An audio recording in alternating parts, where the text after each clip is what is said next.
Okay. Okay. So, Let me just see here. doing a little test Okay, stuff. yeah, I think we're fine. I think it's recording. Okay, Okay, back so to we've where gone to all these, so if we raise a power to a power, it's legal to do this, distribute it. Power of a quotient, same thing. Now, I'm sure you've all seen negative exponents because this is such an intelligent group. So I have some motherly strategies because I taught middle school, and I would always say, if you change the floor, you change the sign.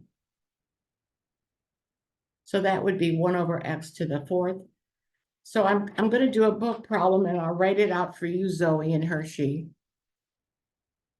So for everybody else, I'd like you to go to 234, question number 9.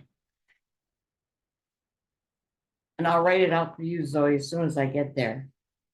Like I said, you're going to get your box tomorrow. And for anybody that didn't hear me, there is supposed to be a storm, but if it happens, if you get cut off, just try to come back in 5 minutes. So here we have, which of the following, I have to write this out for Zoe because she doesn't have a book yet, and Hershey is equal to what everybody else can try it. So X, That's all in parentheses. yes.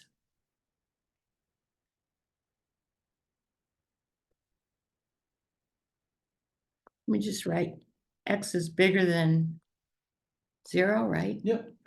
And so our choices are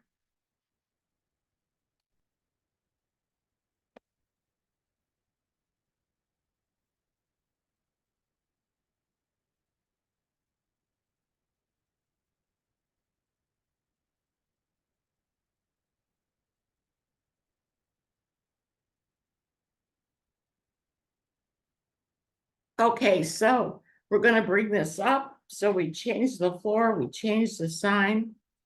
So this becomes x to the minus 1 Half, right? half, because this, if there's no number there, it's understood it's a square root over 1 times n. And so that will be x to the minus n over 2, which is answer choice B. So I'll leave that up. I'll just call your names, and if everybody's okay with it. So Addie, you're good?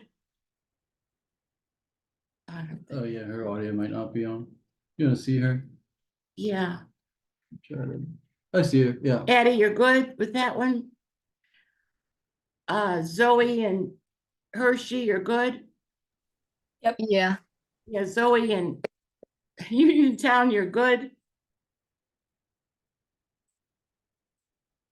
Inish and Sehana, are you good? Yeah. Yeah. Justin, you're good? Oh, he says he's good. That's very good. Oh, if everybody could do, but I don't know if everybody can do that. Okay, so Okay. back to the packet. Well, I want to know about Zoe and Uniontown. Is that okay, honey? Yeah, I'm good. Okay, good. Okay, like I said, very intelligent group. And so now we're going down to this. In a fractional exponent, the numerator is the power and the denominator is the root. So there's a tree surface around me, so my little memory aid is down and out. So the number in the denominator goes out front, and this becomes the cube root of x. Okay, so what I'd like to do is on page, I'd like to do one of these, 574, number 16. So give that a try. I'll write the problem out for you, Zoe and Hershey. 1 second. next week you'll have your book and it won't be a problem. So we have which expression, everybody else can just try it. Now you're going up and under, so it's hard to write on this glass, so it is equal to, and here's what they give us these were actually College Board tests. The 7th root of x to the 9, y to the 9, and x and y are positive. There, I'll just put greater than 0. No, but you're putting x plus y is greater than 0. Oh, sorry, x and y. I meant that to be Yeah. an and. Okay, our choices are x, y, parentheses 7/9, b, x, y, 9/7, c, x, y to the 16th. Everybody can try it. D, x, y to the 63rd. That's a big number. That's a big number. So what we're doing is it should be x, y up and under, so it'll be x, y to the 9/7. Did everybody have B? How am I gonna? Well, You could sort of look at some of them. okay, so Addie, you're good. Inish and Sahana, I'm sure you're good, right? Yeah. And Yeah. Justin, you're good. And Zoe in Uniontown, you're good. Yep. And Zoe in Hershey, you're good. Yeah. Okay, great. So let's go to the next page. I'd like you to do the whole page.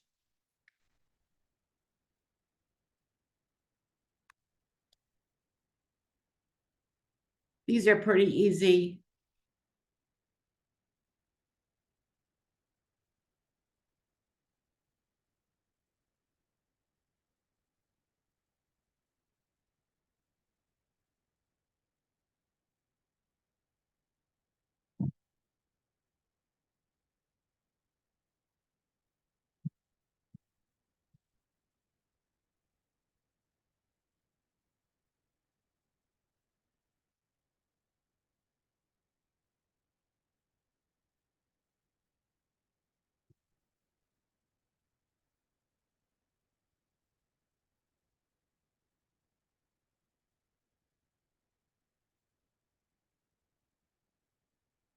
Okay, so let's go through and you could check your own work. You just add these exponents, so it should be b, multiply a power to a power, that's b. I just want this embedded in your brain. Subtract the exponents, that's d. And finally, this one's a little tricky because we have, since the 3 is in the parentheses, we have to square that 2. So that'll be 9x to the 4th, and then we're squaring that. So that'll be 81x to the 8th. So everybody good with that? Just a chorus of yes. Yes? Yeah. Yeah. Thank Yes. you. Yeah. Okay, so I'd like to try a book one. And I'll write it out for you in Hershey, Zoe. So we have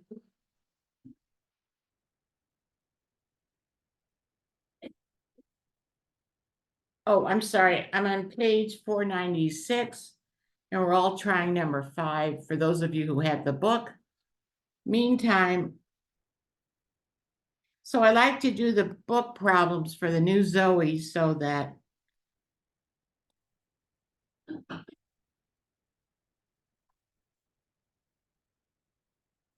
M, Q, and Z are all positive.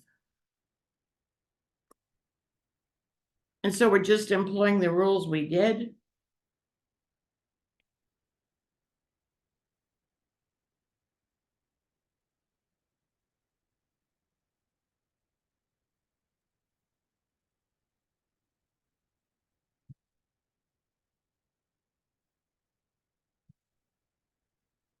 That's my C. This is a glass screen and it's vertical and it's hard to write on.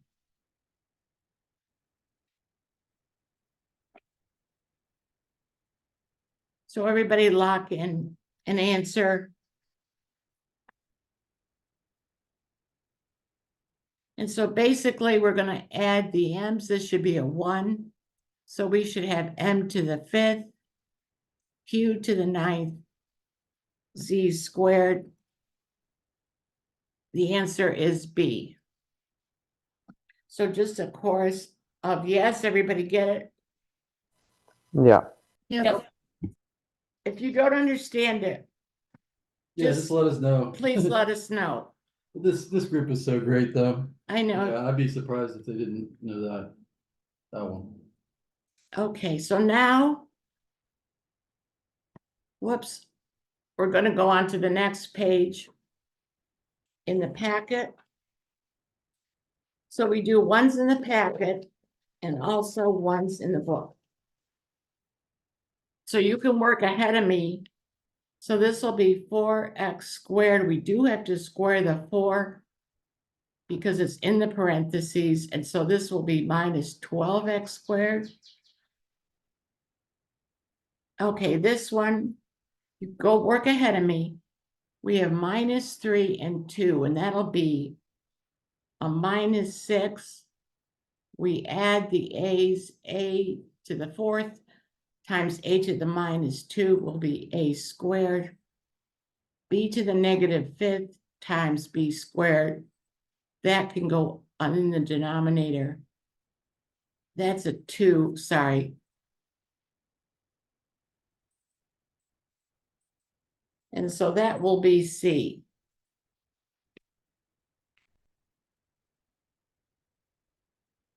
I'll let everybody process that for a second. Then looking for the chorus, does everybody get it? Yes Yeah. or yes? Yes. Yes. Okay, good. Addie, you're good? Okay, good. Okay, so for this one, I'm sorry, I was a middle school teacher. So this will be down. We changed the floor, we changed the sign. 1 over xy equals 1. We're going to multiply this side by x to cancel that. And so for me, pretty easy, y equals x. And we always can just take this in terms of x out. Okay. All right, the next one. Just try it ahead of me. It'll be down and out. So we know it's going to be 5. So the bottom number goes down and out. And so that will be answer choice C.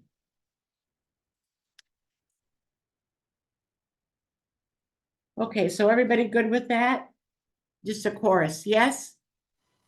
Yeah. Any questions? No? Okay. So before I do this next problem, I want to show you a skill.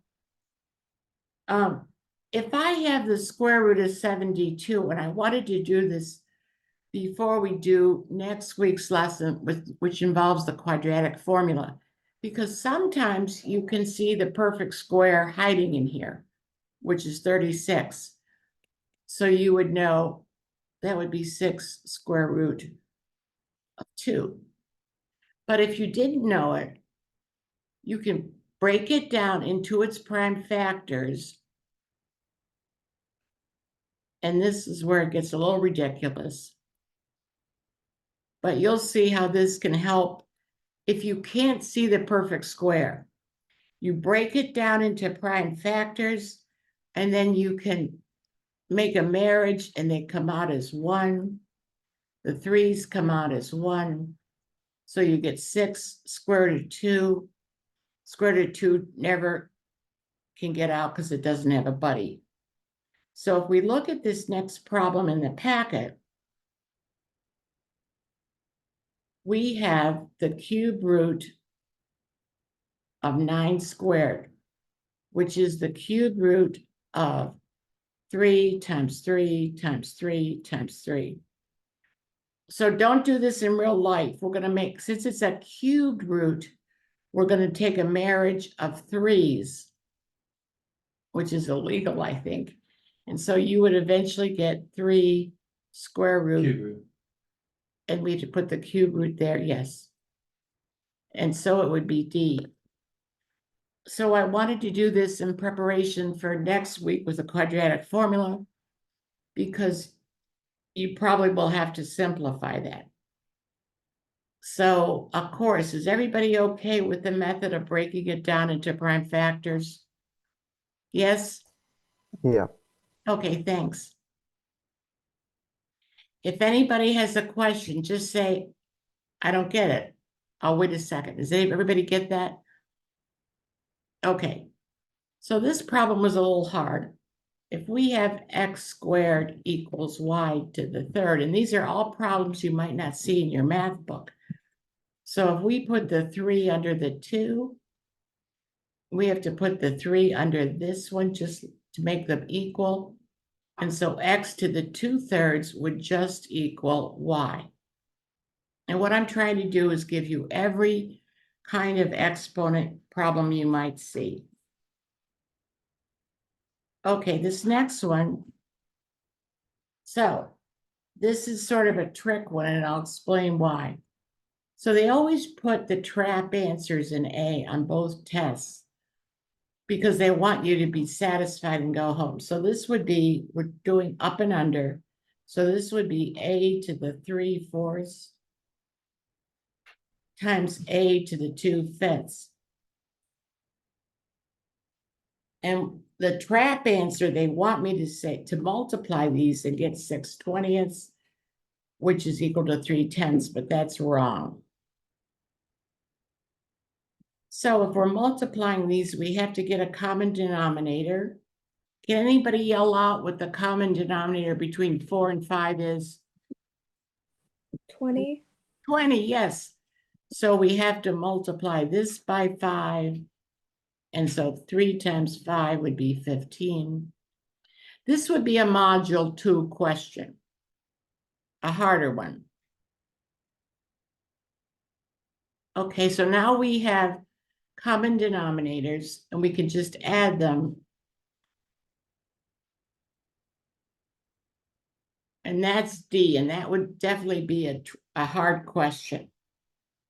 Everybody okay with that one? Chorus? Yes or no? Not Yeah. quite. Anybody confused? Addie, you're good? You're the one face I can see. Or maybe I can see myself, but anyway, Yeah, okay. So I'm trying to give you every kind of question you might see. So on to the next page. Okay, so let's try 12. Any number to the zero power is 1. Any number to the 0 will be 0. And 1/1/6 would be this. And so we would basically get this, which would be 2. Everybody great with that one?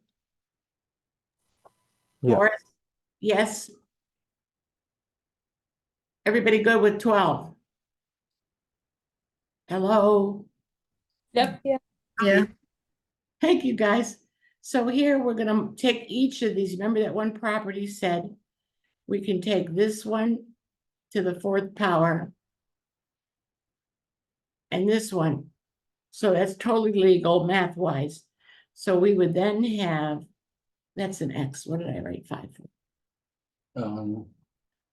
So that would be X to the 5th times X to the 16th. Now I can add them. And like I said, we're just doing a Peloton exponent drill. This one would be difficult. And what I tell everybody is look at the prompt, because they're asking for X to the -1, which is really 1/X. I bet you so many people would solve this for X on accident, Yeah, and that's one of the answer choices. so we'll change the floor, we'll change the sign. So this will be y over X to the 4th equals 3 over x cubed. Now I can cross multiply, and that will give me 3 x to the 4th equals x cubed y. No, you can get get rid of some X's. Yes. So now I can divide by x cubed. You can work ahead of me. Please do. So that'll be 3x equals y. So x is y over 3, but this is probably module 2, hard question. They want x to the -1. So if I put, I'm going to go this way. If I put this x under 1, I have to put this under 1. And so when you divide by a fraction, you flip and multiply. And so that will be, that's going to be 1 over x equals 3 over y. Because I take y divided by 3, and when I get that, I flip the fraction because I'm dividing, so I'll get 3 over y. That was a real hard one. Everybody good with that one? Chorus? Yeah. Yeah. Okay, thank you. Anybody not understand it, honestly? Because that was real deep water. I don't want anyone to drown. Okay. Now this one, we keep things in the packet, and this hasn't been on the test in a while, but we did find it in one of the College Board tests. So let's look at this one. So if we have this example, obviously in a strategy for both Zoes is to put the answer choices back in. So we could try that, or the math teacher way would be 16 is 4 squared. We get the same base. So what I like to tell people is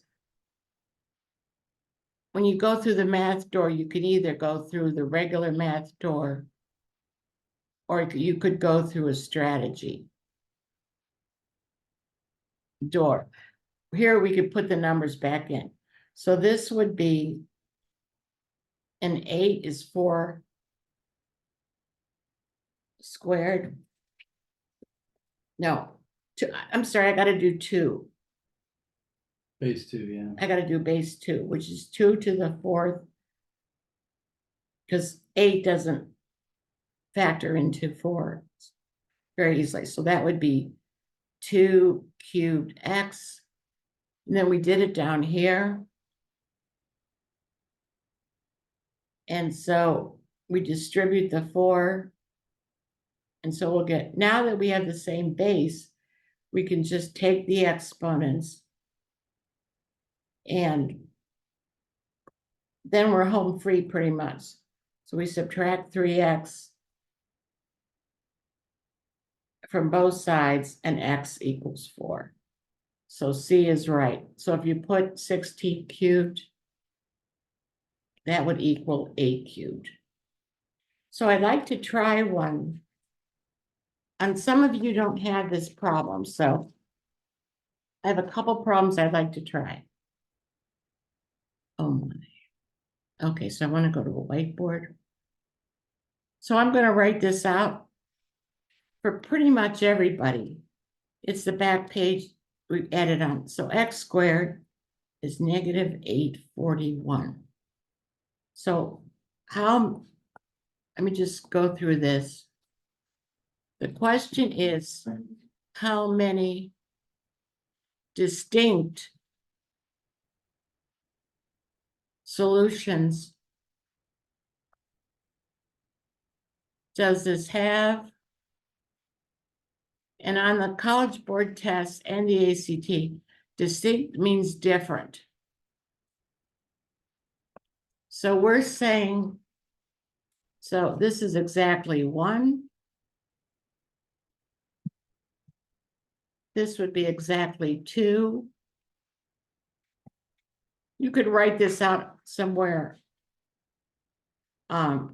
0 solutions or infinitely many.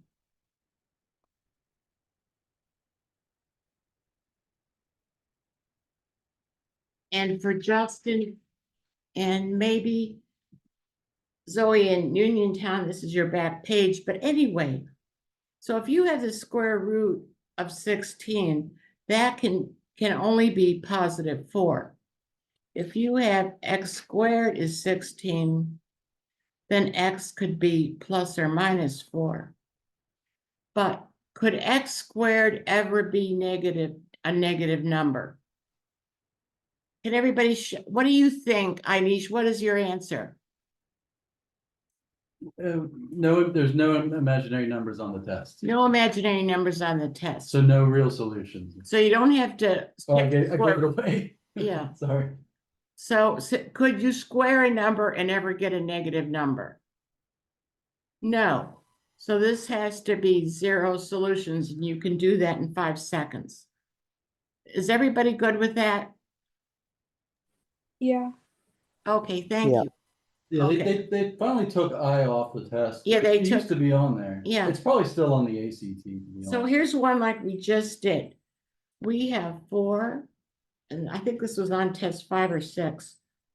We have 4 to the AC equals the cube root of 4 to the 7th. What is C? And there's no answer choice, it's just we have to solve it. So we have to put this up and under, so we'll have 4AC. This was a question. That's an 8, right? Yeah, that's an 8, I'm Okay. sorry. Well, yeah, yeah, it is. Okay. Okay, sorry. No, that's fine. And 4 up and under, so that'll be 4 to the 7/3. So we have the same base. So and this was a number 20 on a recent test, so this is pretty hard. But we have 8C equals 7/3. So we multiply by an 1/8 or divide by 8. And so our answer would be 7/24. And that would be a pretty hard one, right? Mhm. Is everybody good with that? Yes? Yeah. Yeah. Okay, let's try another one. This was also on a recent, this was pretty hard. We have 4 to the square root of 2x, and you just have to write this down. And then they're saying, what is the value of 6x? So what we're going to do is obviously first divide by 4. You can work ahead of me. And then to get this out, this is understood as a square root, so we have to square this side. And we have to square this side. That'll cancel that. So we'll get 2x is 16, so x is 8. And they want to mess this up, but we want 6 times 8, so we would write in 48. So I often advise people to circle the prompt. Okay, so is everybody sort of good with that? Those were for like tests 5 and 6, I Yeah, guess? test 5 and 6, yeah. Okay. Okay, so I'll leave that up for a second. Okay, now we're going to, You were doing this example. This one next, the factoring one. oh, yeah, oh, sorry. Yeah, I just don't want you to skip it when I. Yeah. Okay. Everyone sort of good with that? Yes. Yeah. Okay, good. Thank you. If anybody want to go, now this one, we could do 2 things. We could pick a number if you're not a math savant, or we could factor. So if I say x is 2, I'm just doing 16 plus 16 plus 16 plus 16, and that's a strategy we have to both Zoes. it's not cheating. You could just pick a number and see how it plays out. And so 4/16 would be 64 if I add them. And that would be answer choice A, because 4 to the third equals 64. But I also could factor this out like we do down here. And so that's going to be 4 to the x times 4 to the first. And now we have the same base, so we can add the exponents. And we would still get A. You just have to get the right answer. It doesn't matter. It how you doesn't do it. matter, but you can pick it if you, or you could use the pick the number thing as a You can always check it, right? check it with that. Yeah. Okay, let's go to the next page. Hopefully I'm all right with everybody. So this one, we could put in the answer choices, or, and I want you to try this, 4 to the 2x plus 2 equals 64 is 4 cubed. So I can just solve this equation.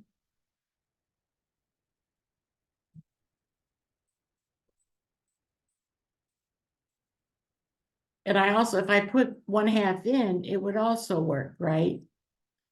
Because 2 times 1/2 is 1. 1 plus 2 is 3, and 4 cubed is 64.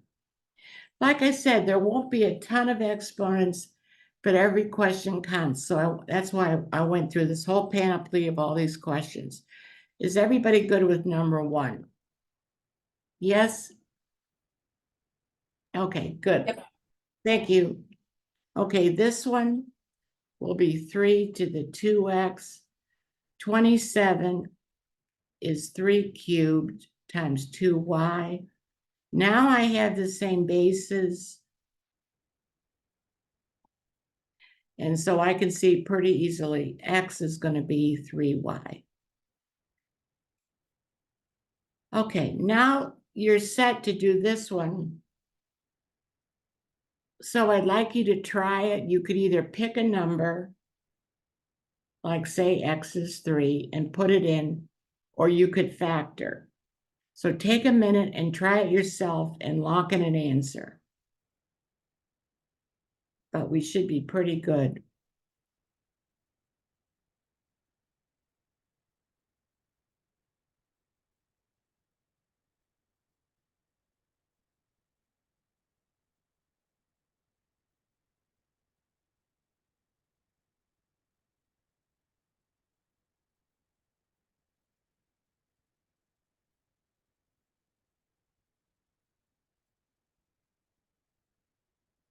So whether you put in a number or you factored, and you can decide, like I give you a couple ways to do it. So on the test, You might even want to check it. Let's just say, Yeah. say X is 2, see what happens. it would, so you have about a minute, a problem, a little over a minute. So, and just like the SAT, the ACT goes easy to hard. Okay, so now this one would be very difficult. So I'm going to do this 2 ways. First, I'm going to pick numbers. So I'll say they have to work. So x is 3, y is 2. So 12 minus 2 is 10 on this planet. So that works. So I could put in x is 3. And every 16 is 4 2s.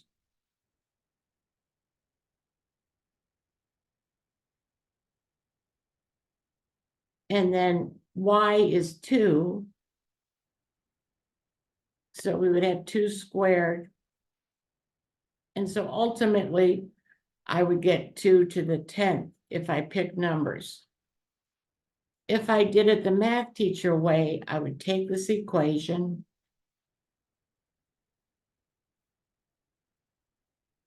subtract 4y from both sides. 4x, I mean, sorry. So y is 4x minus 10. So then I would have 16 to the x over, and that's gonna be over So 2, you can write that as 2 to the 4x, yes, the numerator. yeah, that's what I meant. So Yeah. 60 to the x Can would you be, do it so they can see it? yeah, I'm doing it. 4x minus 10. Yeah, and then I put this, Well, that, these would, in the bottom, it's yeah, 2 to the 4x minus 10. I know. Okay. So I'm doing 2 to the 4x minus 10, but then the 4x's would cancel. 1 over 2 to the minus, 1 over 2 to the minus 10, which is 2 to the 10. which is 2 to the 10.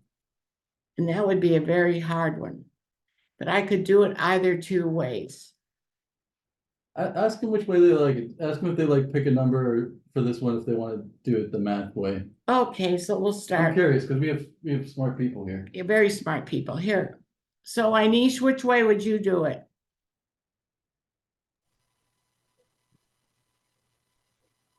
Inish, would you pick a number? Yeah. Huh? Oh, yeah. Yeah, I would pick a number. Okay, Sahana? Yeah, same. Okay, Justin? I would pick a number. Okay, Everyone likes to pick a Addie? number. Yeah, that's interesting. Addie? I'm gonna pick a number probably. Yeah. What about Zoe in Uniontown? Definitely pick a number. Okay, yeah, I so think that's there's a, a consensus here. and Zoe in Hershey? Yeah, probably the same. Yes, so that's a good strategy for really hard ones. Okay, now we're going through the roots, and we sort of did this already. So the nth root, can we get this out of here or not really? It's covering the, okay, never mind. I could just do that. Okay, that's better? good, that's All right. good. So the nth root of a number is x. So a root of degree 2 and a root of degree 3 is a cube root. So the radical is included. If you just have a radical with no number, it's understood to be 2. Now the radical, like we said, is just positive. But like we said before, x squared, like if we had 2 squared, that could, or the example here, that could be plus or minus 4, but we can't have 2 squared is a negative number. So that does not work. Okay, you can add radicals that are alike. You cannot add them if they're different. The math police will arrest you. And we sort of did this one. If we have the square root of 27, that's 3 times 3 times 3. I know this is very corny. You can make a marriage of 3's, and that will come out 3 square roots of 3. When you multiply or divide radical expressions, you multiply or divide the numbers outside the radical. So 2 times 3 is 6, and then you multiply the numbers under the radical. And when you have a fraction, it's totally legal to divide this into the square root of 4 over the square root of 9. And no math police will arrest you. So let's go to the next page. Oh, 1 second. I'm looking for a problem. 1 second. I hope I'm not going too fast.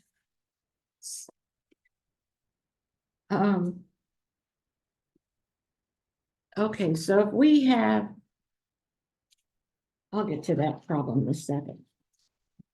So this one would just be the square root of 4, the square root of 16. We work inside out, so that would be 4. The square root of 1 is 1. Answer choice A. Thank you, College Board. That's not too bad. This one is a little rougher. So this would be a difficult problem. So you can work ahead of me if you like. So I'm gonna do my marriage thing. So if I have square root of 18, that's 2 times 9. And I have 4 A's. In the bottom, I have the square root 2 times 5 times 5 and 7 A's. Like I said, you might not have seen these in math class exactly like this. So on the top, I can have a marriage of 3's and A's. So I would get 3A squared, a lonely square root of 2. Down below, I would take out 5's and 3 marriages of A's. So I have 5A cubed, the square root of 2 times the square root of A. So now these would cancel. This would be a real, A line just for the, yeah, yeah, I sure could. thank you. Okay. So then we have A squared here, A squared here. We would be left with 3 That was A to the third in the bottom, right? Yes. Yeah. over 5A times the square root of A. But some mathematicians said we can't, we have to rationalize Yeah, any radical in the denominator. So I have to multiply this by the square root of A. And so that'll give me 3 square root of A over 1 marriage here. So that'll be 5A squared, which is answer choice D. that's Oh, pretty hard. That was a hard one. Yeah, But like I said, this is such an intelligent group. questions, any questions? Any questions? Go ahead. So you can explain it again if Yeah, seriously, it's not a problem. it's not a problem to go through it again. Let's see, Addie, are you good with it? Yes, Inish? Yeah. Okay, Sahana, Yeah. Zoe in Uniontown. Yep. Okay, and Zoe in Hershey. Yeah. We've never had such an intelligent Why, group. why do they say you can't leave a radical in the denominator? Just because, or? I don't know, some mathematician, don't ask me. You have to rationalize it. I don't know. Now, this one confused me. So it might confuse you. And so for the 2 Zoes that are new, we usually go to about 7. We go halfway through and then we give you a break. So know that a break is coming around 7 o'clock. And today's math is not as involved as next week's will be. So this question confused me. So we have 20 square root of 20 is r square root of t, where r and t are positive integers. But this r is bigger than the t. So to make this r bigger than the t, we have to take the square root of 20 and simplify it. And that will be 2 times 2 times 5. So we make a marriage of 2's, we'll have 20 times 2. And so that'll be 40 square root of 5. So now r is bigger than t, and we're multiplying them. 40 times 5 would be 200. Justin, are you good with that one? I am. Oh, good. Inish and Sahana? Yep. Okay, Zoe in Hershey. Yeah. Okay, and Zoe in Uniontown. Yep. Okay, and Addie is good, right, sweetheart? We've never had, I'm sorry, this is a high group, so we usually don't go through this fast. Now, this one, I like to make a divorce. I know, I'm crazy. I'm trying to make math fun. This is a real hard one. So if we have a is 6 square roots of 2, 2a would be 12 square roots of 2. And that's the square root of 2b. We're trying to get b. So where I used to sing, Here Comes the Bride, like this one. This is your cheating heart. We're making a divorce, so we're taking that 12 and we're putting it back under and they become singles.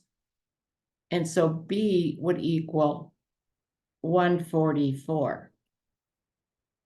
Now, you want to do it your way? Oh, yeah, so, or I'll just tell you, Well- you can maybe erase that. Okay, wait, that's my method. Okay, well, okay. what Jim I would likes, do- Jim just likes Alright, to let's go do, back. I would just square both sides. So 12 square roots of 2 equals square root of 2b. and so, Okay, so you squared that side, so you gotta square this side. okay. So Yeah. that gets rid of the radical. Right, so now you have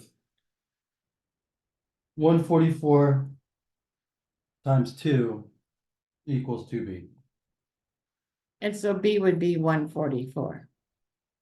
Yeah, because you divide those twos out. Okay. So we give you two methods. So Inish, would you do Jim's method or the divorce method? The divorce method. They both work. The divorce Yeah, method, if you, yay! if you can pull numbers from out of the radical, you have to be able to put them back in. So Yeah. either way. They always like Jim's method better. So what about Sehana? What would you do for that hard one, honey? I think I would also do the divorce method. Oh, good, I know. And Addie, I would do Jim's. Jim's method. And what about Zoe and Irwin and Hershey? Probably the divorce. Okay, and Zoe in Uniontown. The divorce. Okay, all right.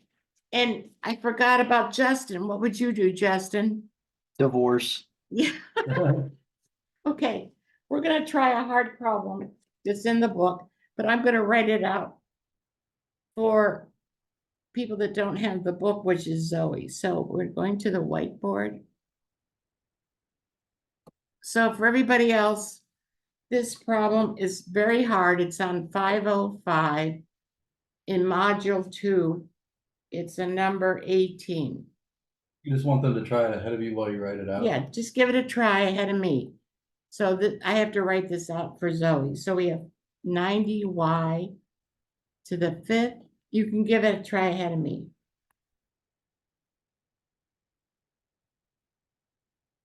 This one is pretty difficult, right, Jim? Yeah. That's a 4. I'm sorry. It's a glass screen and it's hard to write. I'm doing the best I can.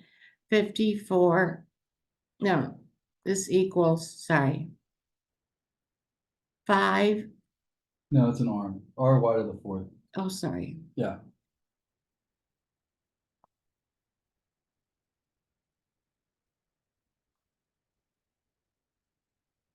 That's a Y, right? 15Y. That's Yes. just hard to see. I know that's oh, I'm Make it a sorry. little more Y-ish, yeah. I'm sorry, Zoe. It's a glass screen and you'll get She'll your have her book. book You'll have your soon. book tomorrow. So this is gonna be 90 y to the 5th.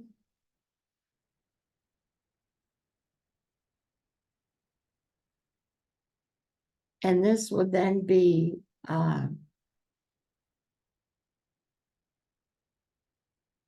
so if I'm multiplying this by this, I'll get 90, No, you'll get 15 RY to the 5th.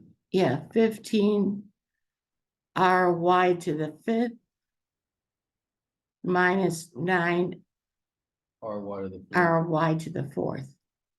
And so now what we do is we just, since this is a y to the 5th and this is a y to the 5th, we are left with 15r equals 90. So r is 6, or I could do the other one. 54 equals 54 divided by 9. 9r. But And so- that's negative 54, so it's negative. but this is negative too, so. Yeah, so it's negative either, so 6. Either way, so it'd still be 6. That was an uber hard one for those of you who are going for perfect scores, but all you have to do is distribute this and then set this 90 equal to the coefficient for the y to the fifth, and you get this, which is 6, and the other way it's 6. So pretty hard one. How's everybody doing on that one? Let me, can I go back to people? Yeah, Back to people. So Addie, are you sort of good with that one? Anish, sort of, yeah. Yeah. Sahana, Yeah. Justin? I'm good. Okay. Zoe in Uniontown I'm good. and Zoe in Hershey. What a great group. I'm good. Okay, good. Okay, on we go in the packet. So this part isn't so bad. So this is solving radical equations. So here, all we have to do is add a square root of x to both sides. That'll give us 5 square root of x equals 35. You could work ahead of me. Divide by 5, divide by 5. So the square root of x is 7. To get rid of the radical, which is an understood square root, we just have to square both sides. And so x would be 49. And you could put that back in and see it works, because 4 times 7, and so that would work. So everybody try the next one. Try number 2, which isn't, oh, whoa, which isn't that hard.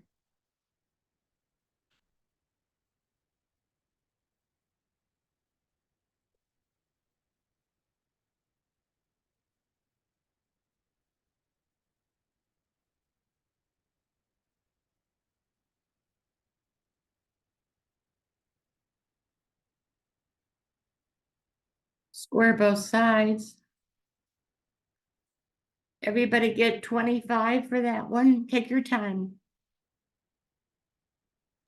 Yeah. Okay, everybody good? Let's hear some Yeah. male voices. Justin and Anish, are you guys good? Yes. Yeah. Okay, good. Okay, let's go down to 3. Now notice this is a cube root. So we have to cube this side and we have to cube this side. So we'll basically have 12x plus 28 equals 4 cubed. And that's 64. And again, we're just bringing this to your mental fingertips. So on test day, so x is going to be 3. Thank you, College Board, for 10 points.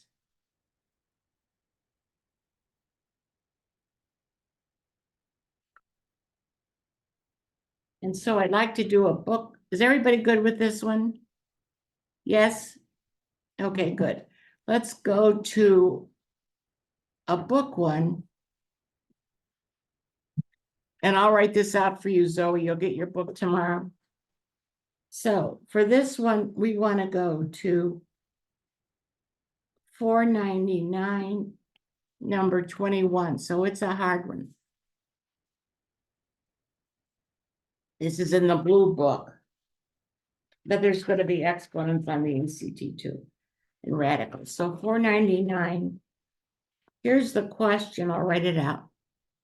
We have the square root of x minus 2 squared. And that's going to equal the square root of 3x plus 34. And the question asks, what is the smallest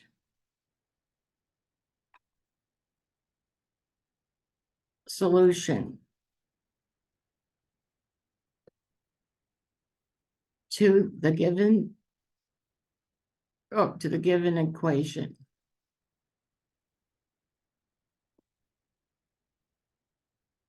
So basically, what we're going to do is square both sides.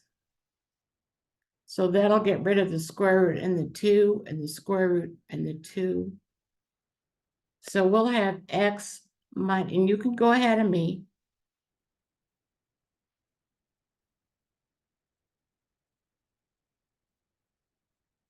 So this will be x squared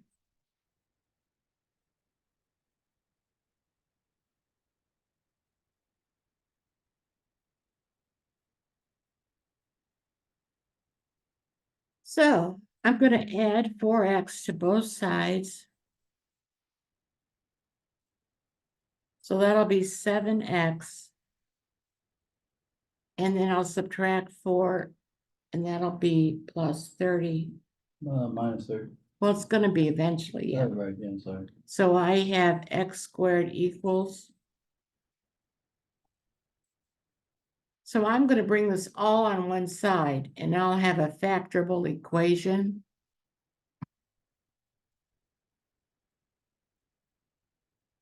And I want the smallest solution. So if I factor this, what two numbers I can multiply by to get 30 to get a difference of 7, and it would be 3 and 10. So it's going to be x minus 10. And so x could be a 10, but x could also be a minus 3. So when they ask for the solution, you have to set each of these equal to 0. And so our answer is x equals -3. And you can now grid in a negative number. So I'll take a minute to let you follow it or do it. Like I said, we strategically made these packets to hit every possible thing you would get on the test.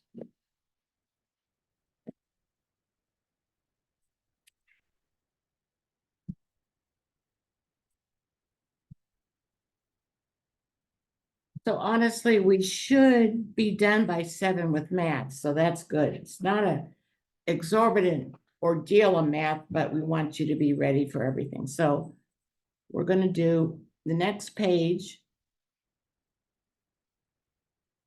So here we're trying to get x. So we can square this side and we can square this side.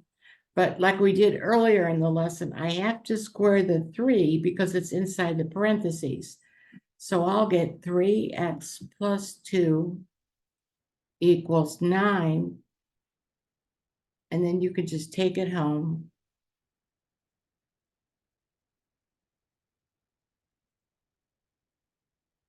So I'll subtract a 3x and add 18. I'll leave this up for a second.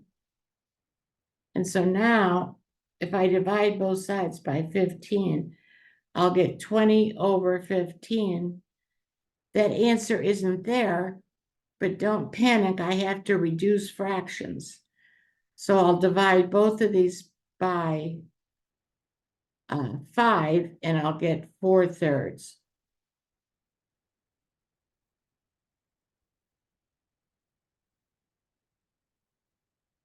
Okay, I'll leave that up for a second. Any questions on that one? Like I said, this is your whole math career we have to go through. Plus, especially for this group, I have to do some really hard questions. Okay, so now, let's see.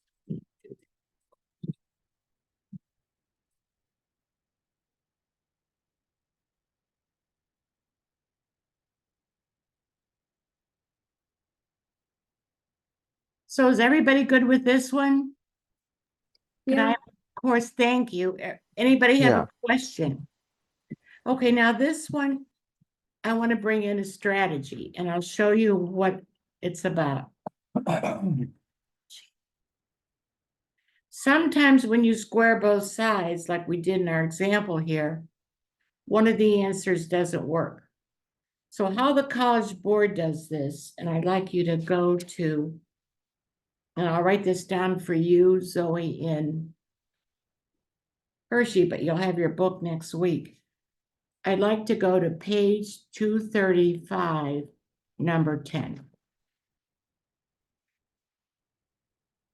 and show you how I really don't want you to do it the way the College Board suggests, because it's a time issue.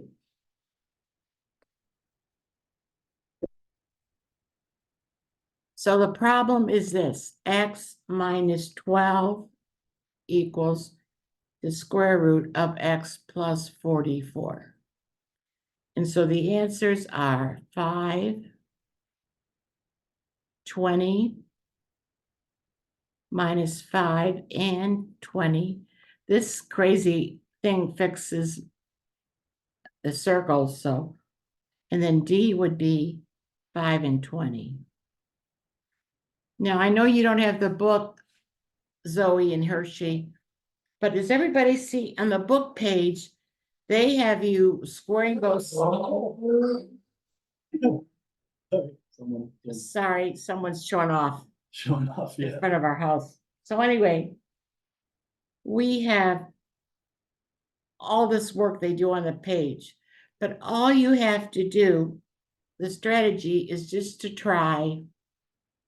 When it's set up like this, you just try 5, you try 20, and you try minus 5, and it's so easy.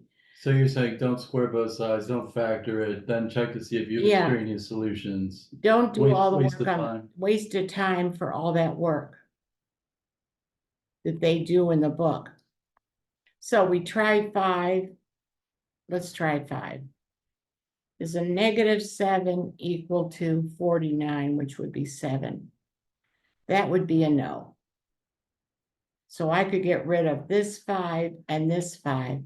If I put in 20, well, 20 minus 12 is 8. That's going to equal 64, which is 8. So 20 works. So I just still have to try a -5. But pretty obviously, a -5 here is not going to work because -17 is not going to equal whatever Square root of 39, square root of yeah. 39. So,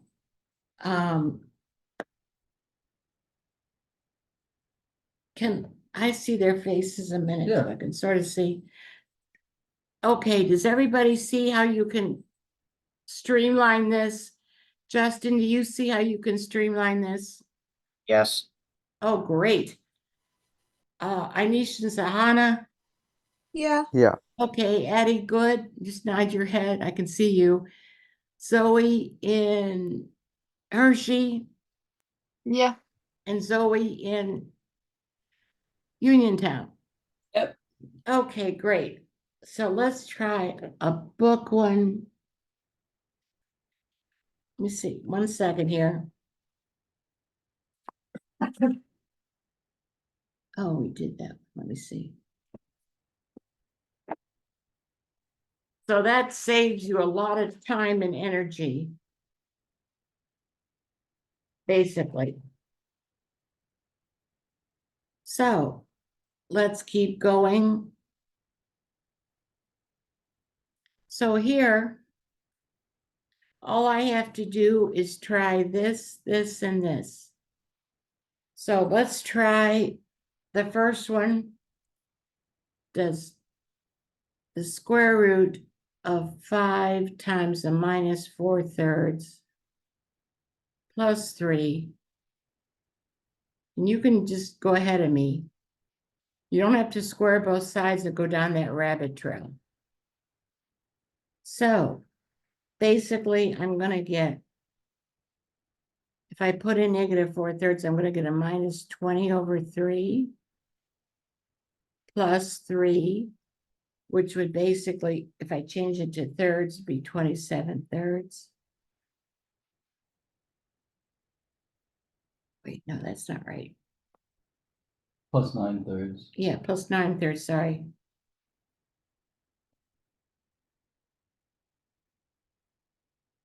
Does that equal the square root of -8/3 -3/3 and that's a no? So you get square root 11 square root of negative 11 thirds is equal to the square root of negative 11 thirds. Oh, so that works. No, it doesn't, because those are imaginary numbers, so it's no solution. Oh, so it's no solution. Because the It would involve I, the imaginary it number. involves I, and we don't deal with that on this test, apparently. Okay. So let's try this next one. And you could try it ahead of me. All you have to try is putting, look how easy this is, a -2 or a 1/4. So just, and you'll see how the problem's set up on the test. So give this a try. Okay. Go ahead of me. So if we have 2,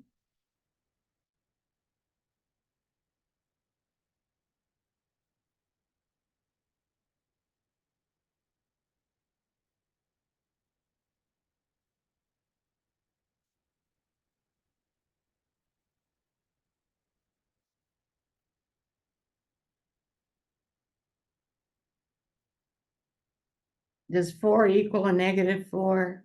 No. So we know -2 doesn't work.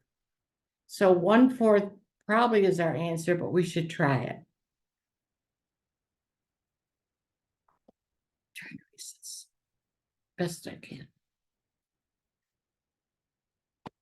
Okay, so we're gonna put in a 1/4.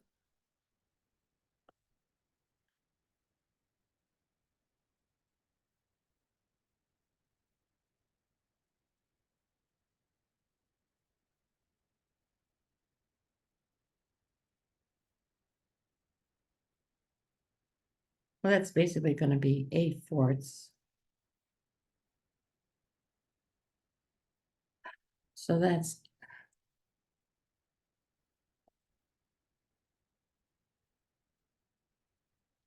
No, You have a square root still. yeah, I have a square root here. Sorry. And that's the square root of 1 over the square root of 4. And so we have a winner with B.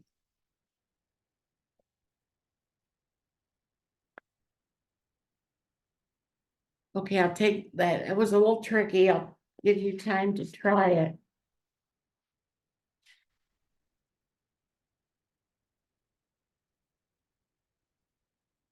Okay, let me ask if everybody's good. So Justin, are you good with that? I'm good. Okay, Anish and Sayhana. Yeah. Okay, Zoe in Hershey Yeah. and Zoe in Uniontown. Yep. Oh, good. I don't really know many people by the name of Zoe. And Addie, you're good? So don't go through all that work they say in the book. Just try the values and you'll save a lot of time. Okay, so I want to try, or now we're going to go to the next one. Inequalities work sort of the same way.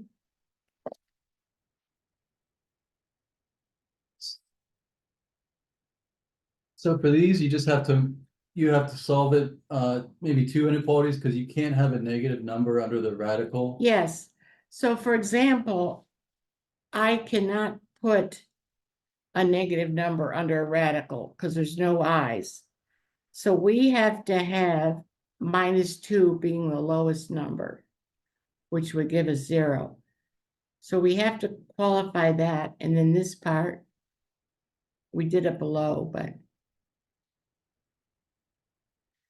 So we're going to square both sides.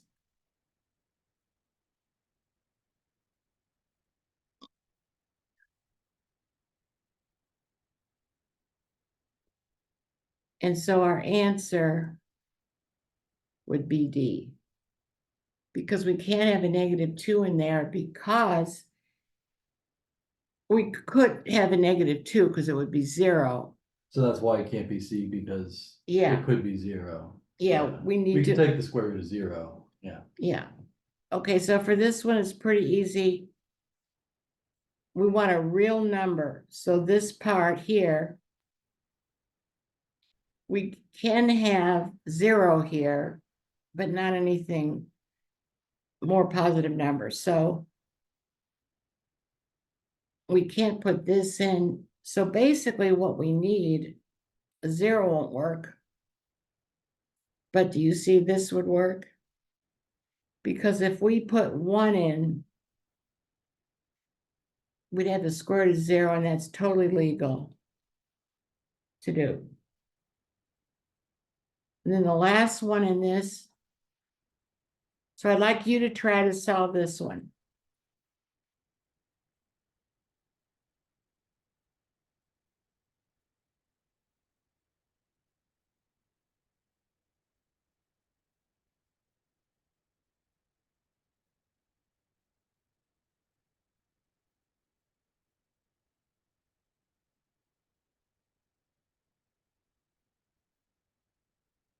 You did something wrong there. Yeah. Square root of 3x is less than 6. Yes, Square both sides, 3x is less than 36.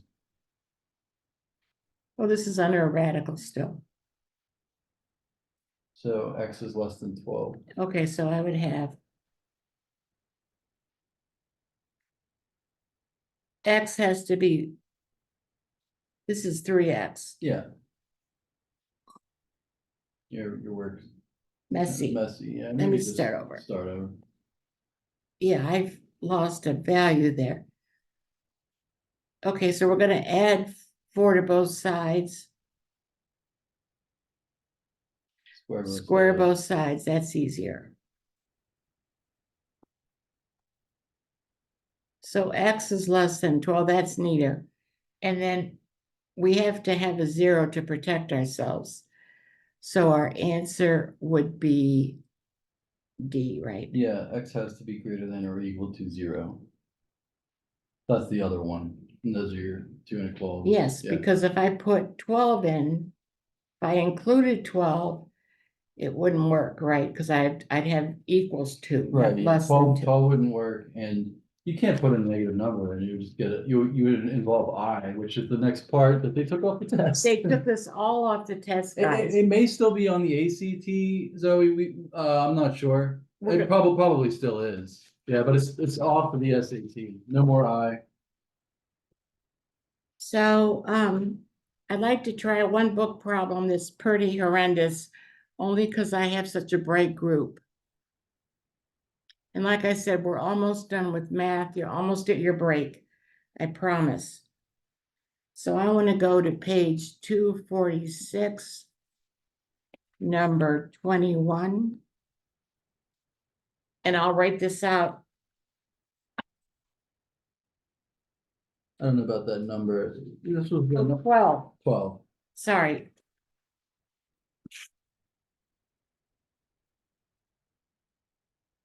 Another radical problem, but this is a doozy.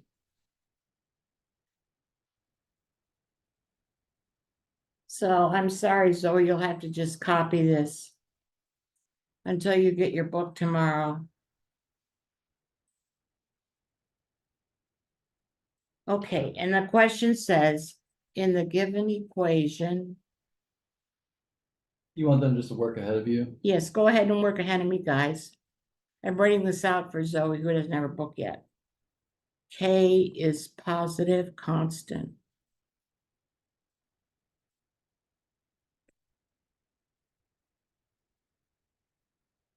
The greatest solution, and they wouldn't expect the average kid to get this one, of course.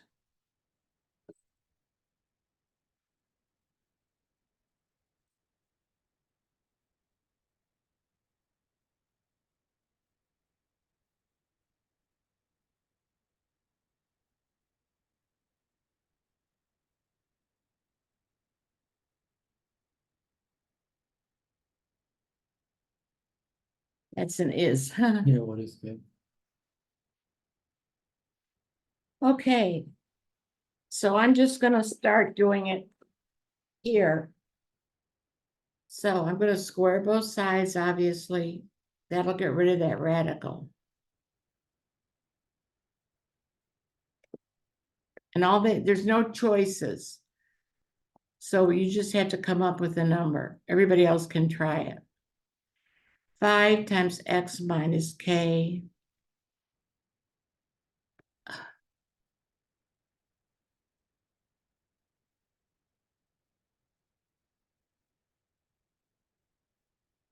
Okay.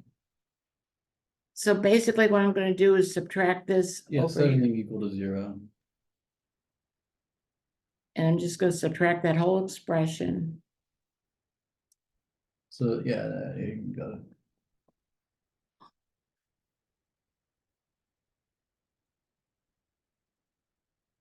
And this is that factoring by grouping that I did last week.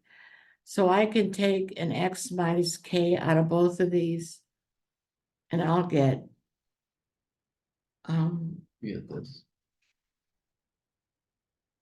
yeah.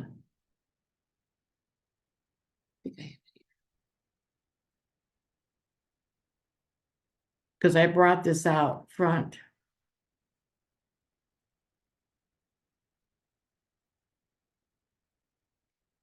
And this is the tricky part. So after this, I'm gonna just move it down so they can see. yeah. So these are our two solutions. So x could equal k.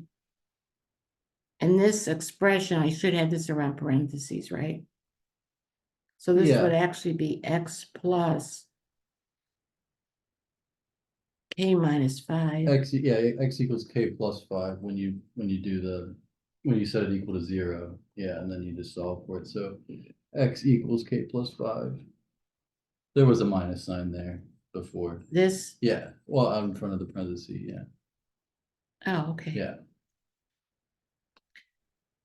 So x Okay. could be k or x could be k plus 5. Because I'm gonna say Yeah, so this was positive, you put that there. this is But positive. yeah, but the minus sign goes on the outside of the parentheses. Yeah, So basically So- I'll have x is k plus 5. Right, because this was a plus. That's probably what's messing you up. oh, Yeah. okay. This is the hard part. Yeah, that's a plus. Yeah, there we go. Now you got it. Now I got it. So anyway, And they tell you the bigger solution is 12. so we want the biggest solution. Well, no, they give you the big solution. So it's gonna 12, be- yeah. K plus 5 equals 12. And so K equals 7. Pretty hard. Pretty hard. The solutions to that are on page, if you had a little trouble seeing that, you can go to 250 and 251 at the bottom of the page and look at their solutions. You could have a great life and solve this, but we're trying to give you absolutely everything you need to know. I know, I'm seeing hard, this is hard. That was hard. That would be a module 2 though, probably, right? Yeah, and it would be, yeah. So I'm taking this off. We don't have any imaginary numbers on this test, It's probably still on the ACT though. but it might be on the ACT. So now we don't have to worry about the conjugates ever. So the last thing we have to do, which is on both tests, is we don't have to do any I's. We just have to do, we have to go all the way to absolute value. So if you could turn the pages for me, and we will have a break probably in 3 minutes. So absolute value is fair game on both the SAT and ACT. So if we have -5, that would equal 5, right? Because any number you have between two vertical lines, you take the positive value. So this is a pretty easy one. We're just going to take the positive value, 2.6, 3.3, 4.2, and that will equal 10.1. You just take the positive value. Okay, a couple more problems like that. So let's go to number 1. The function f is defined by f of x equals the absolute value of x minus 3 minus 2. So this is a little tricky because they're saying, what's f of 0? So we're going to put 0 in for x.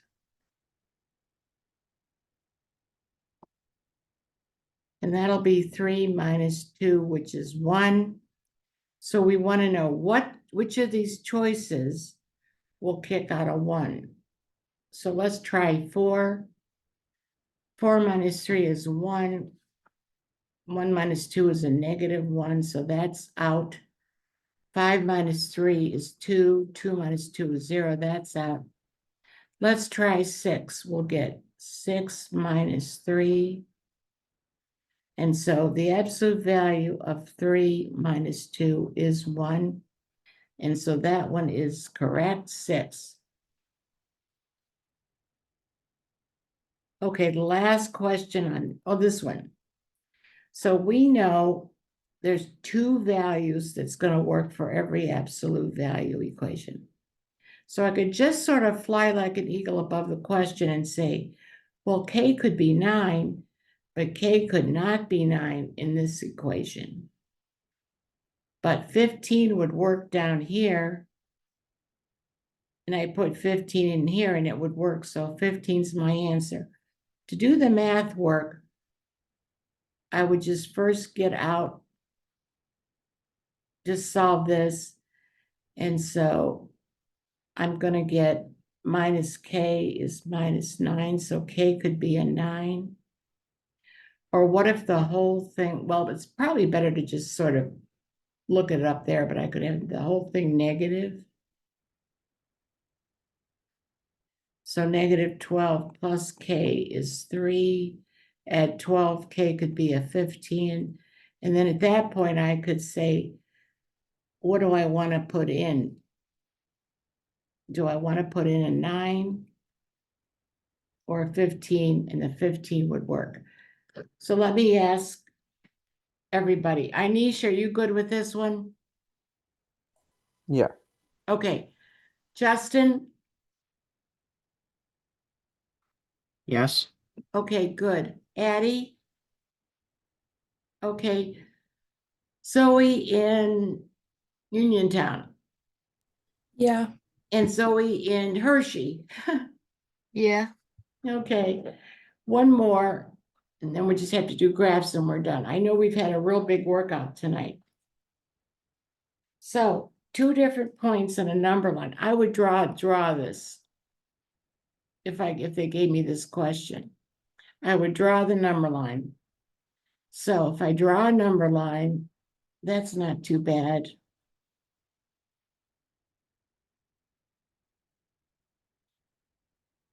It's sort of hard to do it without drawing the number line, minus 5. Oh, I got it. Yeah, you're gonna go all the way to -7, so Yeah, I got to go all the way to minus. maybe we redo it. Sorry. Yeah, I know. You can make your number line better than me. Man. Just maybe do it down here. Just draw another one. Okay, And then -2 in the middle, roughly.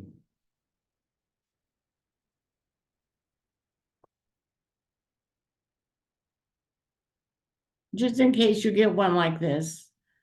Like you've had all this stuff in school, but I just want you to be used to it. So we're going to -2, which I'm going to highlight in different color if I can. Thought you had it. I lost it. There you go. Okay, so I have -2. And there are 5 units. So if I go 5 units this way, I'll wind up at 3. 5 units this way, I'll wind up at a -7. And now all I have to do is put them into the equations. If I put 3 in, that works. And if I put in a -7, well, a -5 would equal 5, absolute value. So A is our answer. And like I said, I think it's not that time invested investment to draw the number line so you can see it. So I want to do an absolute value from the book. And that will be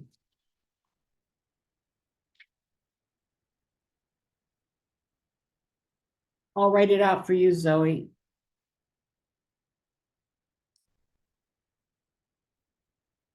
So we're all going to go to 573, number 9, and I'll write out the question for Zoe in her sheet.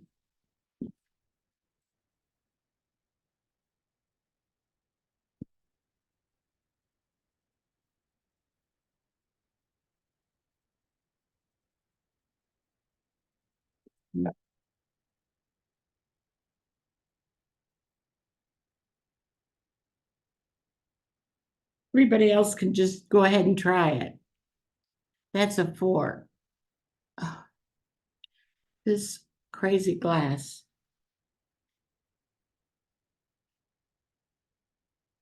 And look what they're asking for.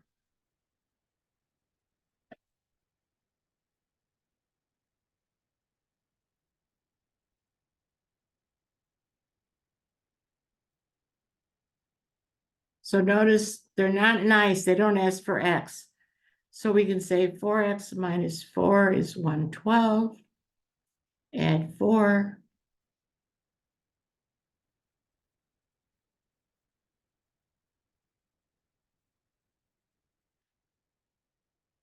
But then they're asking for X minus 1. So our answer for that one is 28. We have to, there's no choices, Zoe. I know that we don't need it because we already had the right answer, but Mhm. what would the negative solution be? Okay. Just, you know. Yeah, so just I do would it. say, what's the whole thing is negative?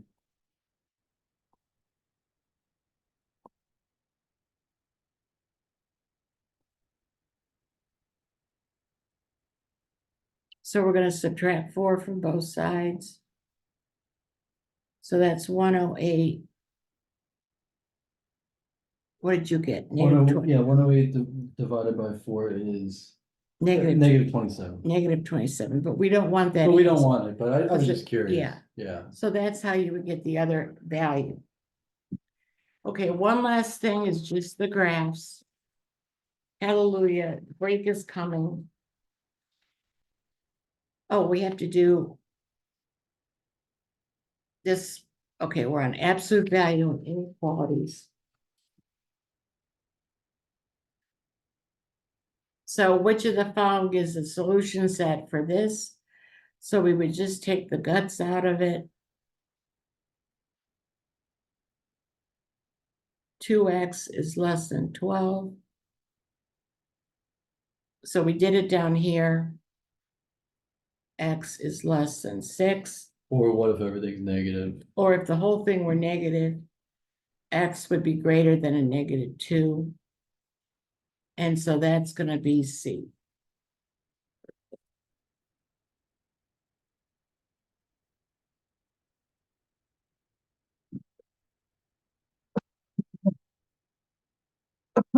Okay, so you can try this one sort of ahead of me.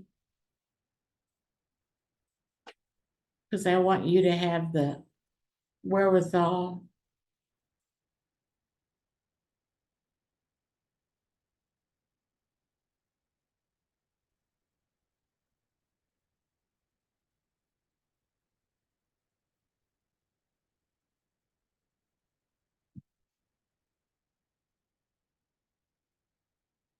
When you divide by a negative, you have to flip the sign.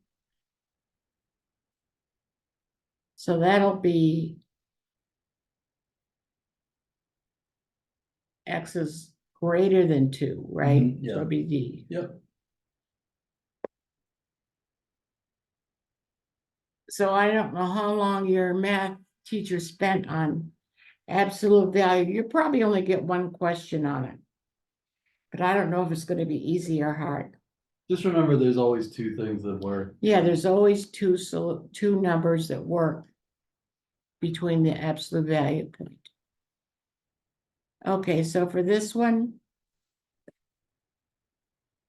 if they gave me this question, I need a number between 5 and 6. So I'm gonna say 5.5. But, yeah, you 7.5, right? Because you're subtracting 2 off of it. Yeah. So I'm saying, well, yeah, because I want 7.5 minus 2 equals 5.5.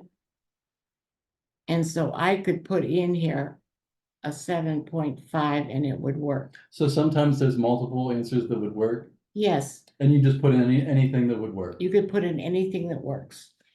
So this is no longer on the test. So we're gonna just spin through this.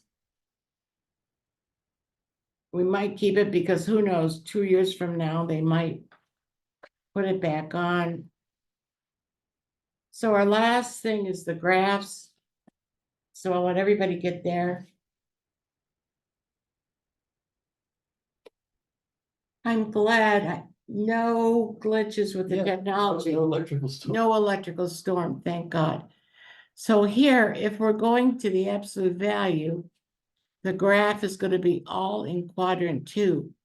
So, One and 2, right? yeah, 1 and 2, so I have to bring this up.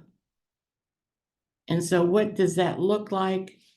It looks a lot like C. So the graph, we just take everything that's negative and bring it up to the top. And I have like a rounded mountain and 2 pointy mountains. And so the last question,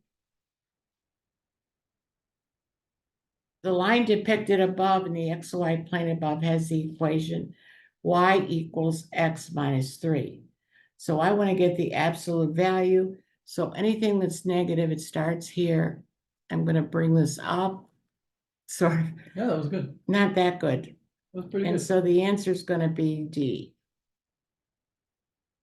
And so now a break until what time? Jimmy, give them some time to. Yeah, so it's 7:12 now, so whatever you think. Just right back at, I don't know, 7:18 or so. Let's give them a little more than that. 7:20, back at 7:20. All right, yeah, take a break, So take a break, everybody. grab a snack. Get a snack, a drink, use the restroom. Thank you so much. It was nice meeting you through cyberspace, Zoe's.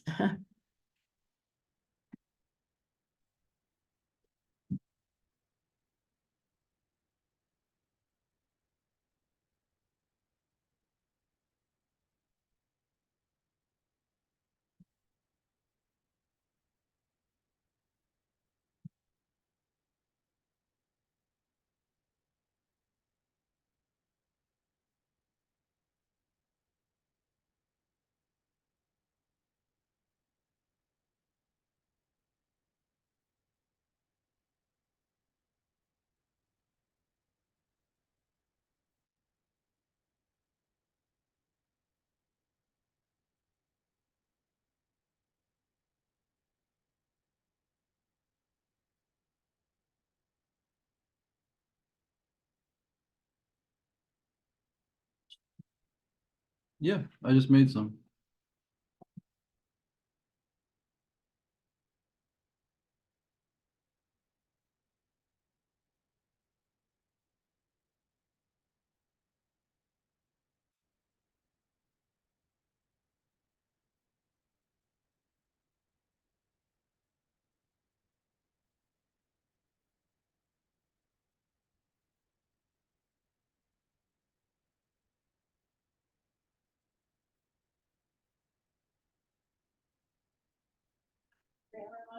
Yeah. You have to go to book problems, how you gonna do that? I sent her some. I sent her some from the book. Yeah.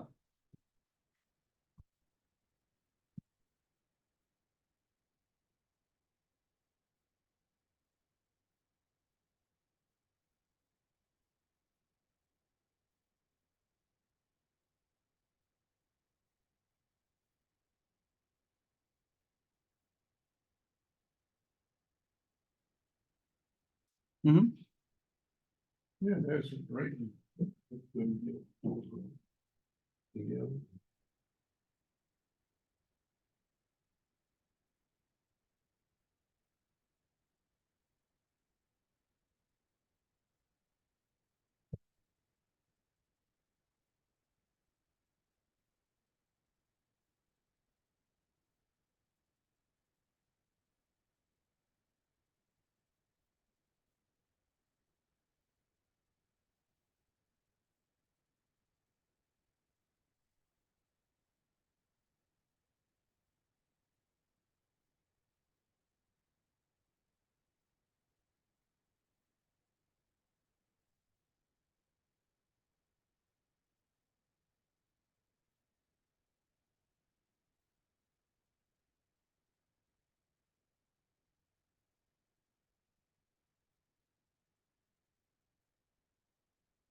Okay, it's 7:20, so we should be back from break. Let me know if you're back and find your grammar 1 packet.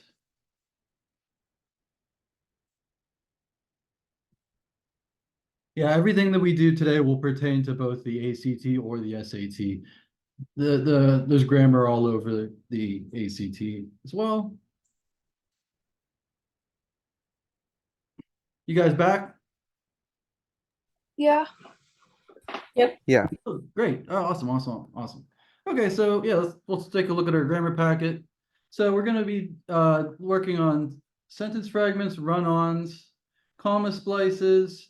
We'll look at subordination and coordination. So we'll look at some clauses. And we'll look at punctuation. We're gonna do today we're gonna work on semicolons and colons. And these are all these concepts are all over both tests. They both tests on this.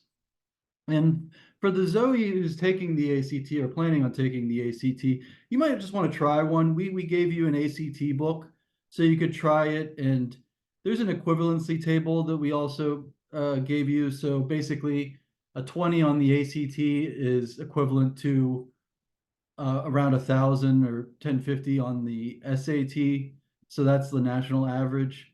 And a 36 on the ACT is a perfect score. That's a 1,600 on the SAT. So colleges just use that table for equivalency between the exams. And yeah, just you could try to sort of just see which test you like or which one you want to do. Maybe take a digital SAT, see if you like it, to take an ACT, see if you like it. So they're letting you take the ACT now on paper or online, but it's the same exact test. They didn't change it the way that they changed the SAT. So I just wanted to cover that a little bit. All right, so let's get started on the grammar packet. And I'll probably be asking you guys questions, but you could just shout out answers, that's fine. All right, so they're both going to test us on sentence fragments. Well, so by definition, a sentence expresses a complete thought. A sentence fragment does not. So that's the difference here. So the simplest sentence I can formulate in English would be something like this. Oh, hard to write on this tablet. Okay, Jack goes, period, is a sentence. So every sentence needs to have a subject. The subject is always the doer of the action. In this case, it's Jack. And every sentence must have a verb, and the verb must be in the proper form, which it is here. And every sentence requires punctuation, which we have right there. So this, even though it's a very short sentence, this is a sentence. Now, on the other hand, something like this is not a sentence.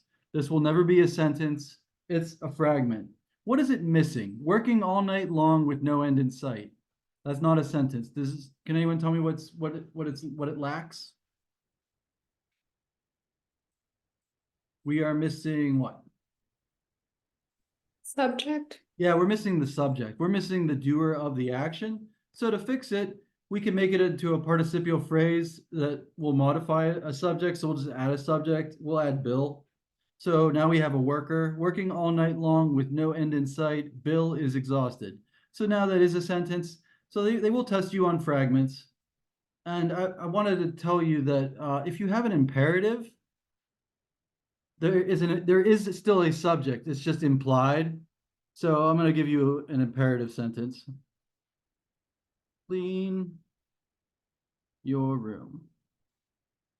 And just do your best with my handwriting. It's kind of hard to write on this glass surface for some reason. Okay, so clean your room. Who is the subject of this sentence? It's implied. Anybody?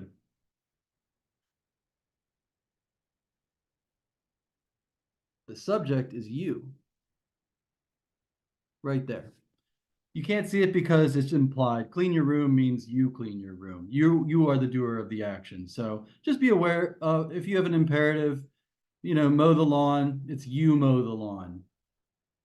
All right, so let's take a look at some fragments. We're just going to turn these into sentences.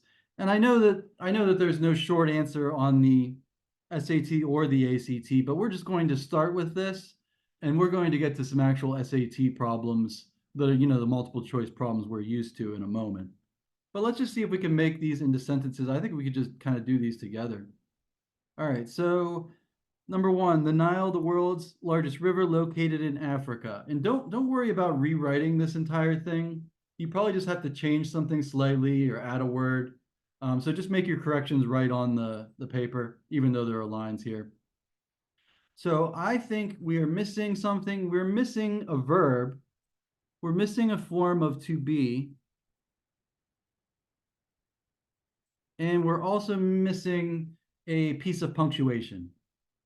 Does anyone want to try tackling this question? Just maybe give me the whole corrected sentence and tell me where you would put the other comma. Anyone? I would say a comma after river and then is after the comma. Perfect. Thank you, Sahana. All right, so I'm going to put that in. So the Nile, comma, the world's largest river, comma, and then we have to add is located in Africa. That was our to be verb we were missing. So now it's no longer a fragment. Next one, here we have another fragment. I was pleased with the tomato soup that had been prepared, although not finishing the rest of my meal. So maybe I'll try this one, and I'll let maybe you guys do the next one. So I think that everything up to the comma we can keep. There's no problem with any of that. The second half of this sentence has an issue. So I would keep that first part. I was pleased with the tomato soup that had been prepared, although now I'm going to correct the next part. Although I did not finish the rest of my meal. All right, so that's the complete sentence. I'm going to read it. I was pleased with the tomato soup that had been prepared, although I did not finish the rest of my meal. So we got rid of the problem. It was fragmentary. All right, I'll let you, one of you or whoever wants to do it. Let's do number 3. I'm going to read the sentence. It's not a sentence yet. It's a fragment, but we're going to make it into a sentence. I'm going to read it. When in 1814, Dolly Madison saved George Washington's portrait, making certain that it would not be burned by the British soldiers. Okay. So for this one, I think we just mainly have to delete something. I'll let you guys tell me what should we remove to make this into a sentence? Anybody? Delete what word?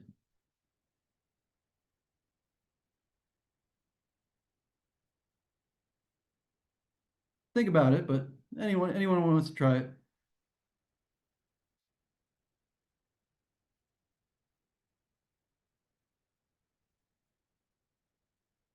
We need to remove something.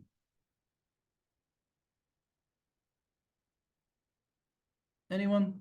No one has an idea? That's fine. I guess I'll have a suggestion here.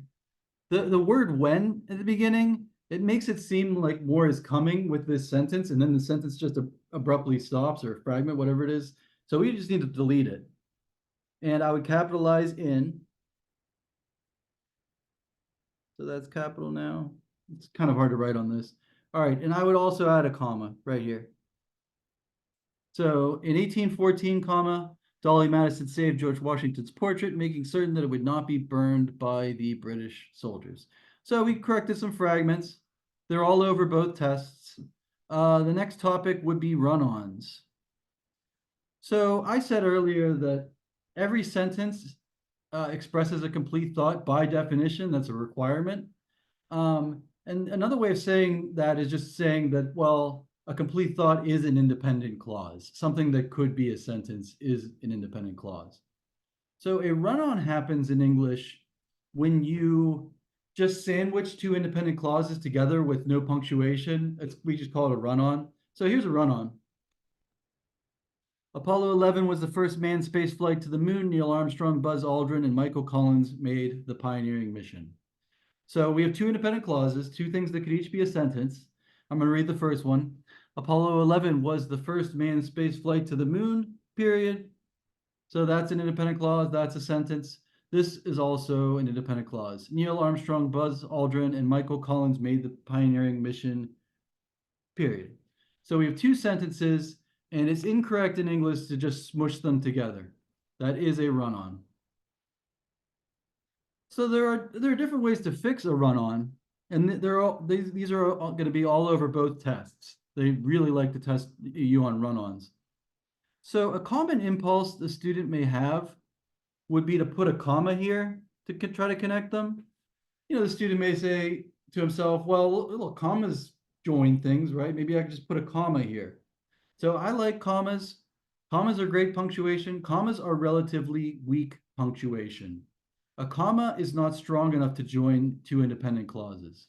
It just can't. So this is still a run-on. We just call it a comma splice run-on. So it's still incorrect. You know, even trying to put a comma here, it won't work. What piece of punctuation could we put here? There's something specific in English that we could use. I'm curious if anyone knows off the top of his or her head. Is it a semicolon? It is. Good. Thank you, Zoe. It is a semicolon. So we could put a semicolon right there where that comma was. Now it's correct.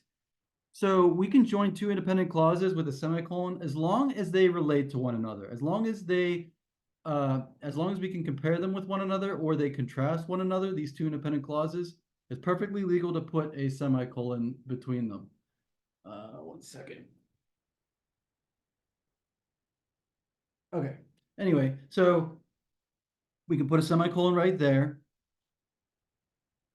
You cannot connect any two independent clauses with a semicolon. I want to mention that.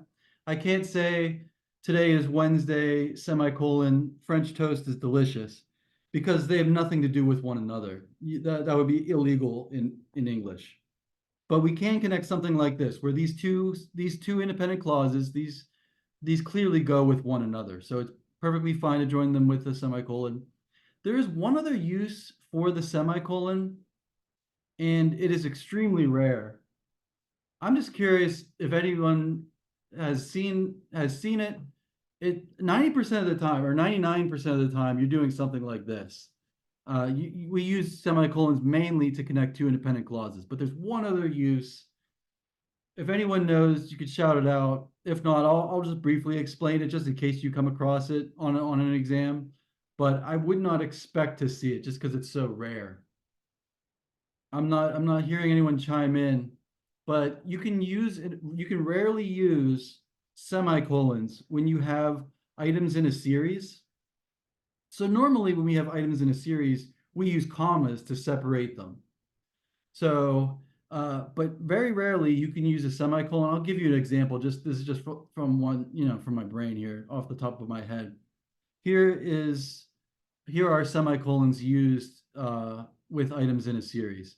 On our cross-country trip, we stopped in Pittsburgh, Pennsylvania, semicolon, Nashville, Tennessee, semicolon, and San Francisco, California, period.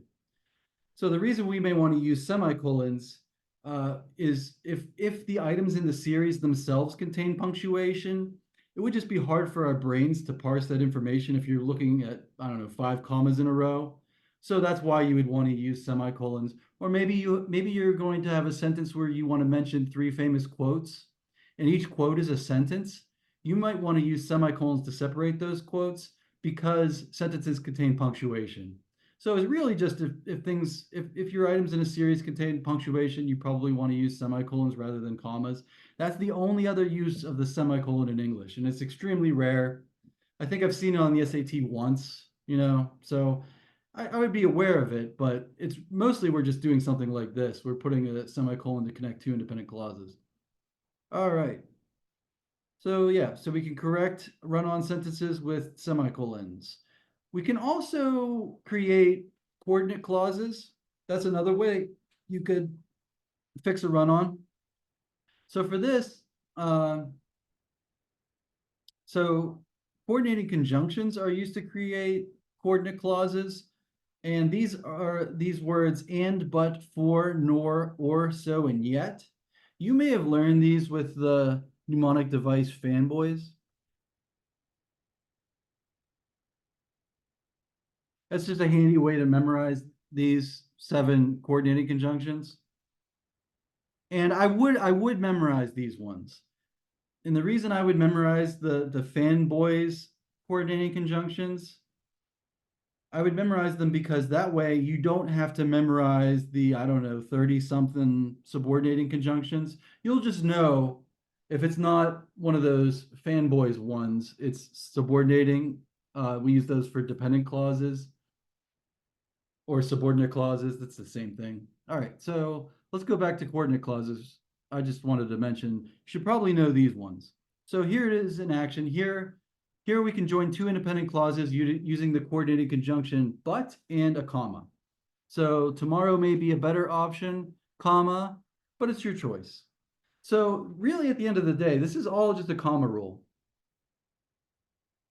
This is a huge explanation for something that is, I mean, it's important, but everything we're talking about here, I'm just trying to explain the comma rule. This is just a glorified comma rule. So if we have 2 independent clauses and we're joining them with a coordinating conjunction, you do use a comma. It's right there. So we need a comma. Try to circle that a little better. It's hard to write on this thing. Maybe I'll point to it. So we need the comma. All right, so that's how coordinating conjunctions work. We can create coordinate clauses, but we can also have dependent clauses in English. You may have learned these as subordinate clauses. They're the same concept, just different name. So the dependent clause depends on a main clause, or it is subordinate to the main clause. And the main clause is just an independent clause. Every sentence must have a main clause. It's just an independent clause.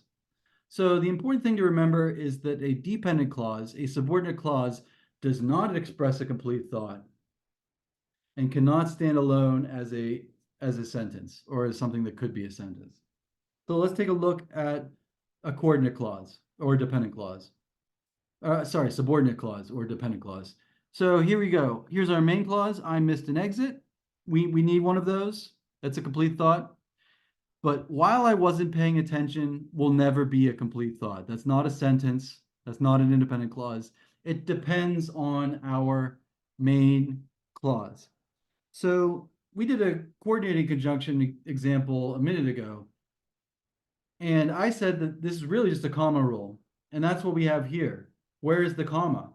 And you do not use a comma if you start with the main clause and end with the dependent clause. That's the difference, really. This is such a big explanation for a relatively simple idea.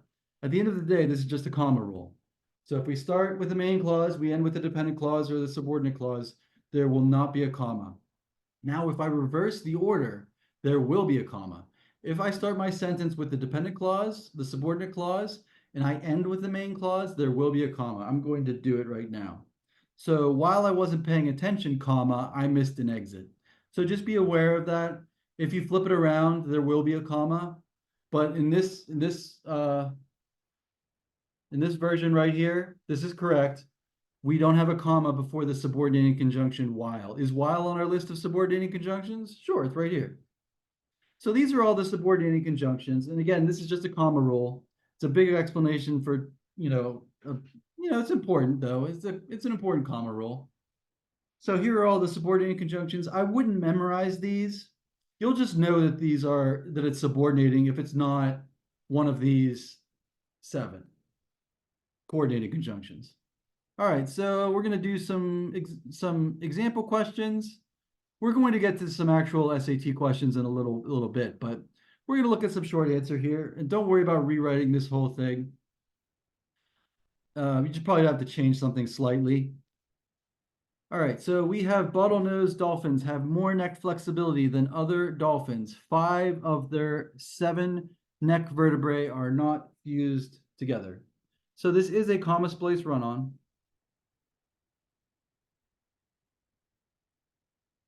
Is a run-on. Oh, it says on. Okay.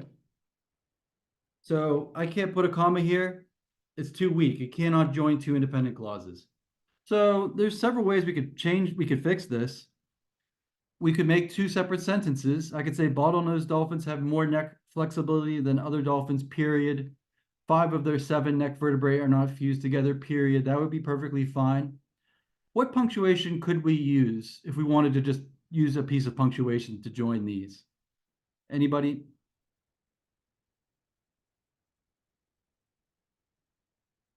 Colon. It can't be a comma. What do you guys think? Semicolon. Yeah, semicolon, absolutely. And then I think the final way I would probably, yeah, we could put a semicolon right where that comma was. That'd be perfectly fine. The last way I want to try to fix this, could we use one of these subordinating conjunctions? Does anyone want to try it that way? Just pick something from this table and join these.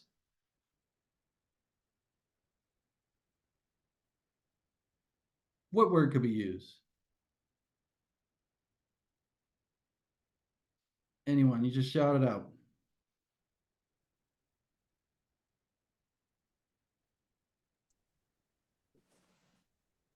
Because. Adjoin. Yeah, because- yeah, good. I like it because. All right, so we'll use that one. My question, I said this is just a comma rule. Big explanation for just a little old comma rule. Would there be a comma or no comma? If I didn't flip the sentence around, if I kept it in this order.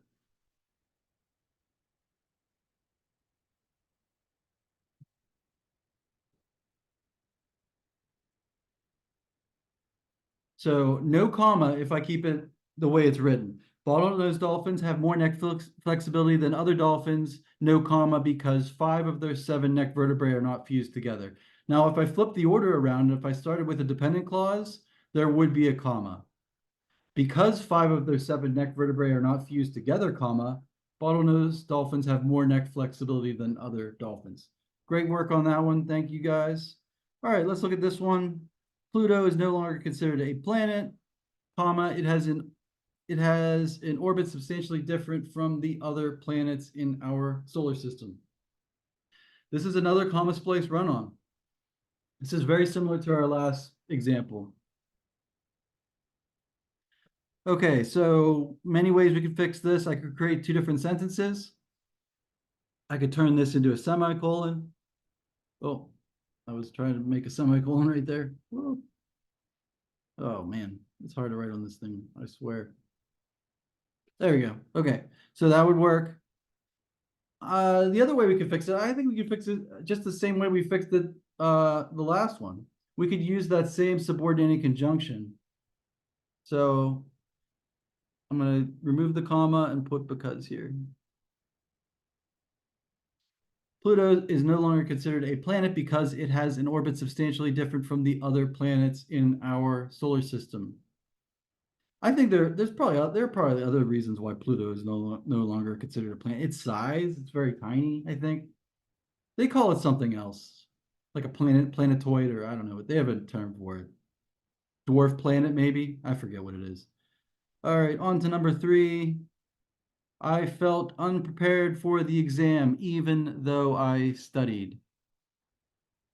So what is wrong with this one? Anyone want to take a shot at it? Our telephone's ringing. Don't worry about that. Someone will pick it up. Mrs. Hester's right over there. She'll probably grab it. Number 3, anybody? What should we change? There is an error.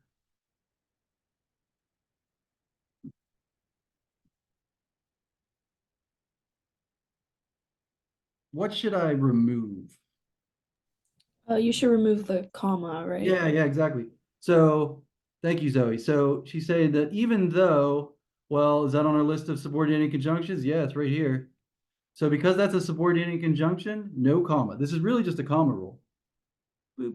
All right, so that comma is deleted, and now the sentence is correct. I felt unprepared for the exam, even though I studied. And if we reverse the order, there would be a comma, but you know, we don't need to. On to the last one. The game was nearly over, yet the fans had not given up hope. All right, so here we have two independent clauses joined by the coordinating conjunction yet. So I need to add something. Where should I put the thing I need to add?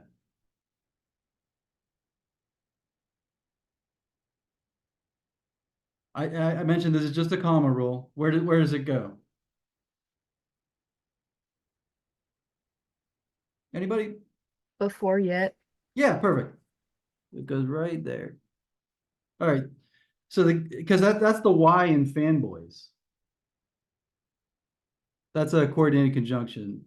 Yet is this one. All right, so because that's a coordinated conjunction, we needed the comma. The game was nearly over, comma, yet the fans had not given up hope.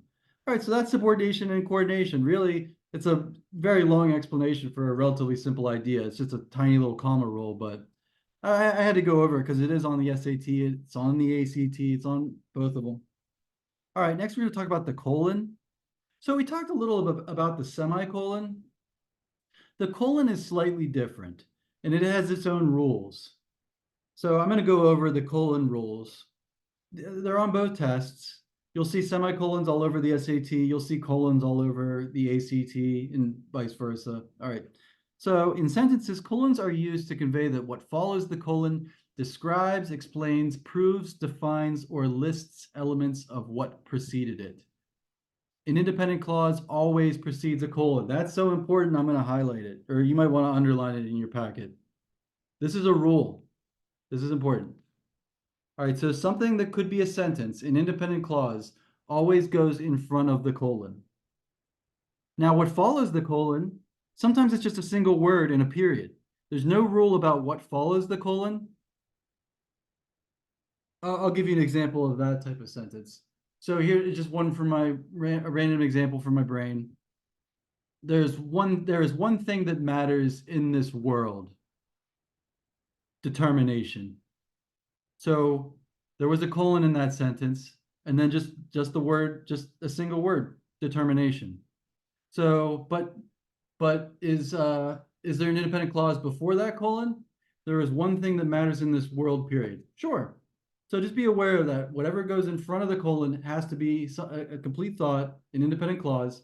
Let's try with it. I'm just going to test this one. Does an independent clause precede this colon? My friends and I played a variety of sports yesterday, period. Sure. So we're good. So we use colons with lists. This is the main reason we use colons. We use them when we have lists of things. Here we just have a list of sports. My friends and I played a variety of sports yesterday: hockey, basketball, soccer, and lacrosse. It does not matter that hockey, basketball, soccer, and lacrosse is not an independent clause. It doesn't matter that that is not a sentence. It doesn't need to be. It's just a list of sports. Okay, so we use colons with descriptions. A well-rounded, pardon me, a well-rounded education creates attentive citizens.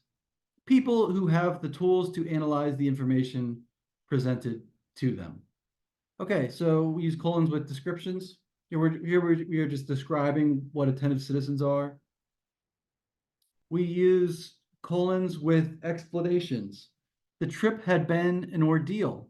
Well, why had it been an ordeal? Well, we got lost several times on our way to the shore. And here's the final way you'll ever see a colon used properly in English. We use them with dictionary definitions. And this is just a definition of the word in quotation marks. The word siamaki has particular interest for the psychologist, the act of fighting a shadow or imaginary enemy.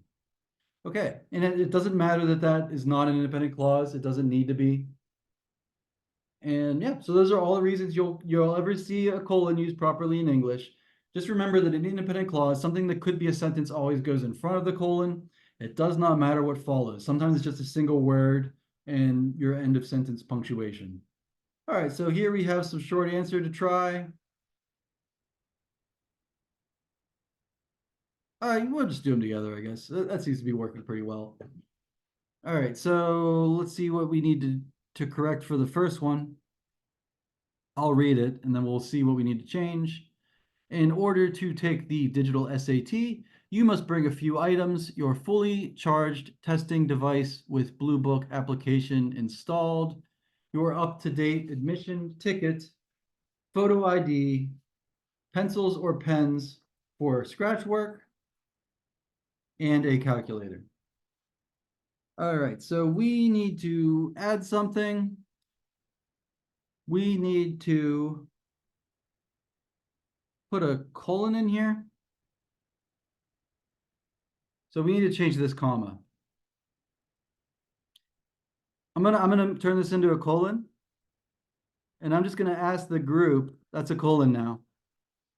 Why couldn't we make that a semicolon?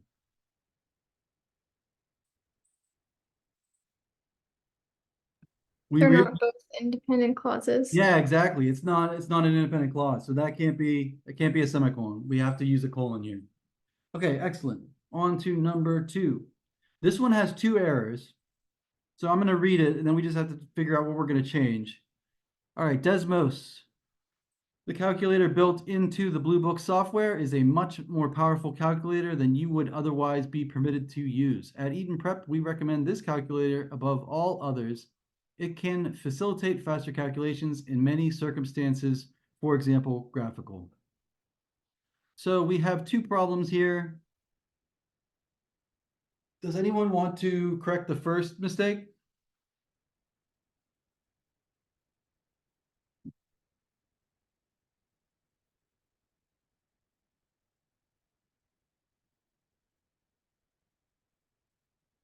Yeah, that first sentence has a problem.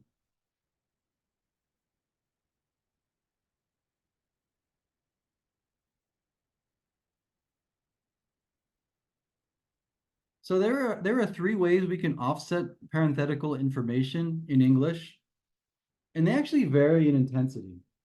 Let me make a note of this. Least intensive, most intensive.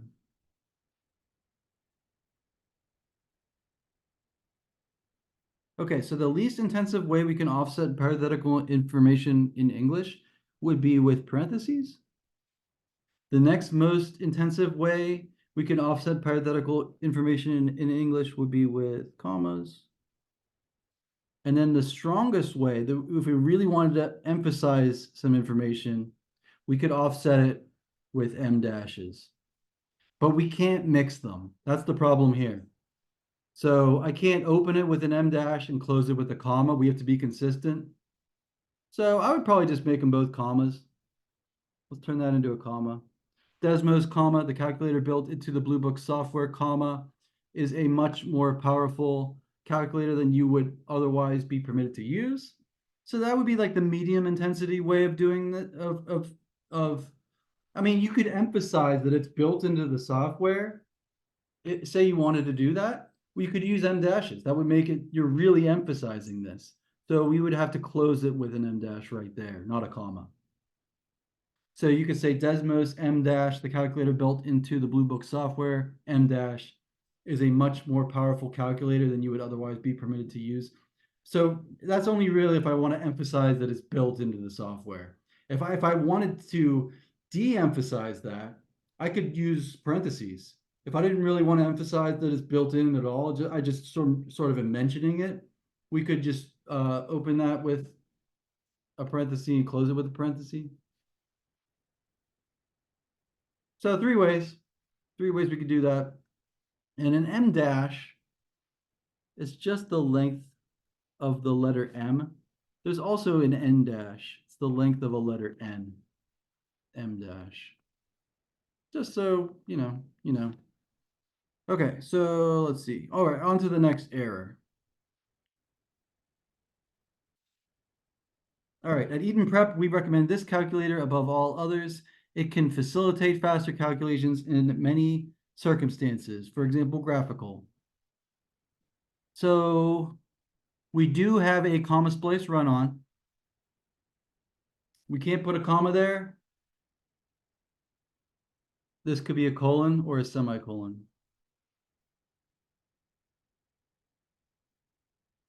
All right, maybe I'll make it a semicolon, why not? All right. So yeah, we have two independent clauses. We can join them with a semicolon. That's perfectly legal. Or we could use a colon. It doesn't matter that the second one is an independent clause. It just is. So we could use a colon. It doesn't. There's no rule about that. Sometimes a single word follows the colon. All right, let's do the third example. EpiPens are permitted to be stored in a clear bag under the student's desk without approval. Other medication and devices can be accommodated. Contact services for students with disabilities. So we have a run-on. I would probably just put a colon here. There it is. All right. Other medication and devices can be accommodated. Contact services for students with disabilities. All right, excellent work on that. All right, so now we have some actual SAT questions, and these would be very similar to the ACT. I mean, the ACT tests grammar just as the SAT does, so it doesn't really matter which test these are from. I'm telling you, if you pulled a grammar question and you asked me, you just showed me a random grammar question and said, hey, do you think this is an SAT question or an ACT question? I wouldn't really be able to tell you. They're that similar. They test the same concepts. They both test run-ons. They both test fragments. So I'm probably just gonna have you guys try these ones. Let's see how many we have here. So whenever you're taking a digital SAT and you see them asking you about the conventions of standard English, just think grammar. They're just testing you on grammar. So those will be on the test, and they're just sort of mixed in with the reading on the SAT anyway. They're all kind of together. Whereas on the ACT, there is a grammar section, a writing section. There's also a reading section. All right, so I'm just gonna have you try these. Let's see how many there are. There 1, 2, 3, 4, 5, 6, 7. No, 8. Yeah, we have nine total. Okay, so try these 9. You can stop when you get to that last one about composer. So try these 9, and I'll give you a little bit of time. Just take about 9 minutes and try these 9. I'll try to keep an eye on the clock to know when you're finished. All right, so try these ones, and we'll go over them together in a little bit.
All right, it's been about 9 minutes.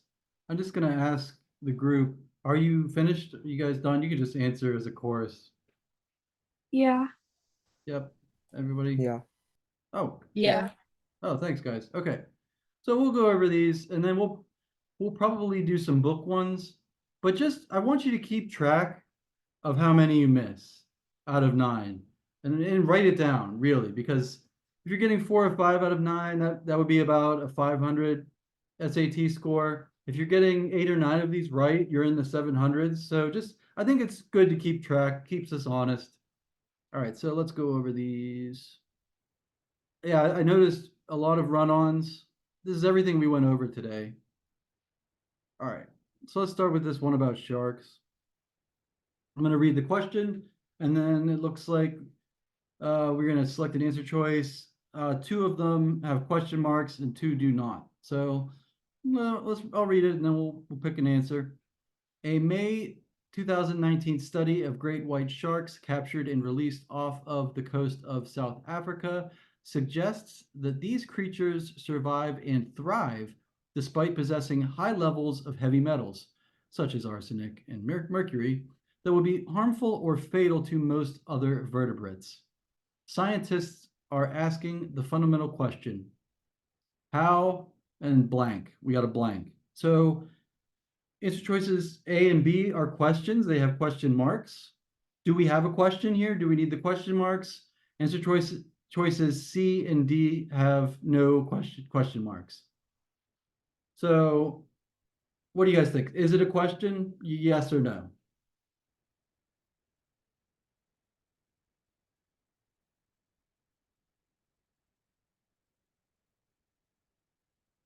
We can immediately cross off 2 answers if we answer that question. Is this a question? Yes. Yes, I agree, Sana. Thank you. So I'm going to cross off C and D. We do have a question here. We do need a question mark. So really, we just have to think, okay, is it A or B? And the wording is a little mixed up in one of these answer choices. I'm going to read the corrected version. Scientists are asking the fundamental question, how are the great white sharks unaffected? Which is answer choice A. Answer choice B, the wording is backwards. It wouldn't make sense. All right, so that was a good one. All right, number 2. All right, so we're going to read about this artist. Red Azalea's singing and dancing rock and roll music from 1976 is the largest painting of Alma Thomas's career. Thomas painted it with acrylic on 3 separate blank. Then we have to start our next part. Blank allowed her to produce a work of broad scale despite her poor health and small kitchen studio. Okay, so answer choice A contains a sentence fragment. So a configuration that allowed her to produce a work of broad scale despite her poor health and small kitchen studio, that's not a complete thought. So we cross it off. Who picked B? Any of you picked B? This is the correct one for this one. This configuration allowed her to produce a work of broad scale despite her poor health and small kitchen studio. So we can create 2 separate sentences. That's how we should fix this one. Or that's the correct answer choice anyway. All right, on to number 3. All right, it looks like it's another science passage or sociology, whatever you want to call it. All right, let's look at this. Researchers at the Royal, or anthropology, I don't know, whatever you want to call it. Researchers at the Royal Society B have used radiocarbon dating to analyze fossil evidence, including 3 giant sloth osteoderms, scale armor plates, found in Brazil to estimate human presence in the Americas to as early as 27,000 years ago. These fossils exhibit drilled holes that the scientists contend could only have been created by blank. Okay, blank worn as pendants. These pieces represent the oldest known jewelry unearthed in the Americas. Okay, so answer choice A is a run-on. Answer choice B is a comma splice run-on. It's still a run-on. Comma splice run-on. All right, so it's probably C or D. And the correct answer for this one is C. Two sentences. I'm going to read the sentences. These fossils exhibit drilled holes that the scientists contend could only have been created by humans, period. Likely worn as pendants. These pieces represent the oldest known jewelry unearthed in the Americas. So great job on that one. Let's go on to number 4. All right, so yeah, another anthropology one.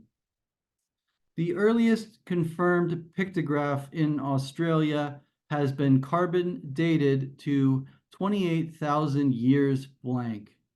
Blank as the Dreamtime, Jacurpa, and song lines, Australian Aboriginal art represents the oldest uninterrupted tradition of art making in the world.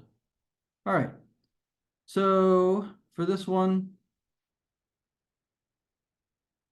we have a run-on, comma splice run-on.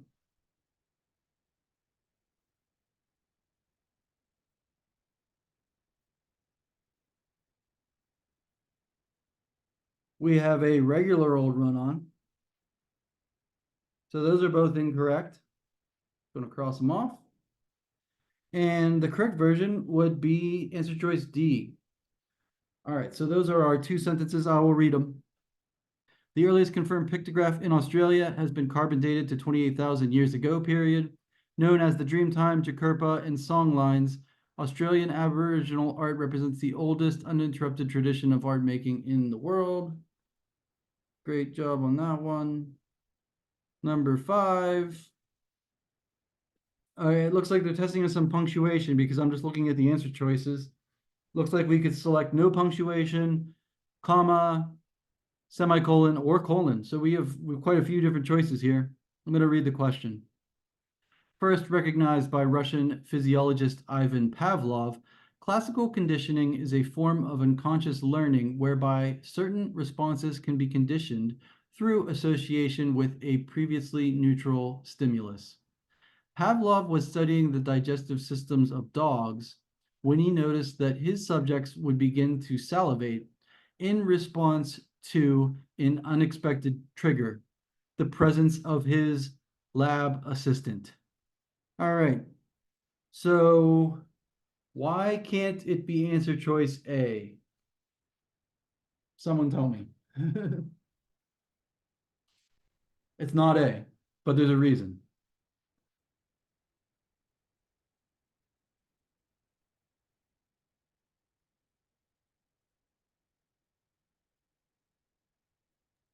Is it because the presence of his lab assistant is not an independent clause? Perfect. Yeah, you're absolutely right.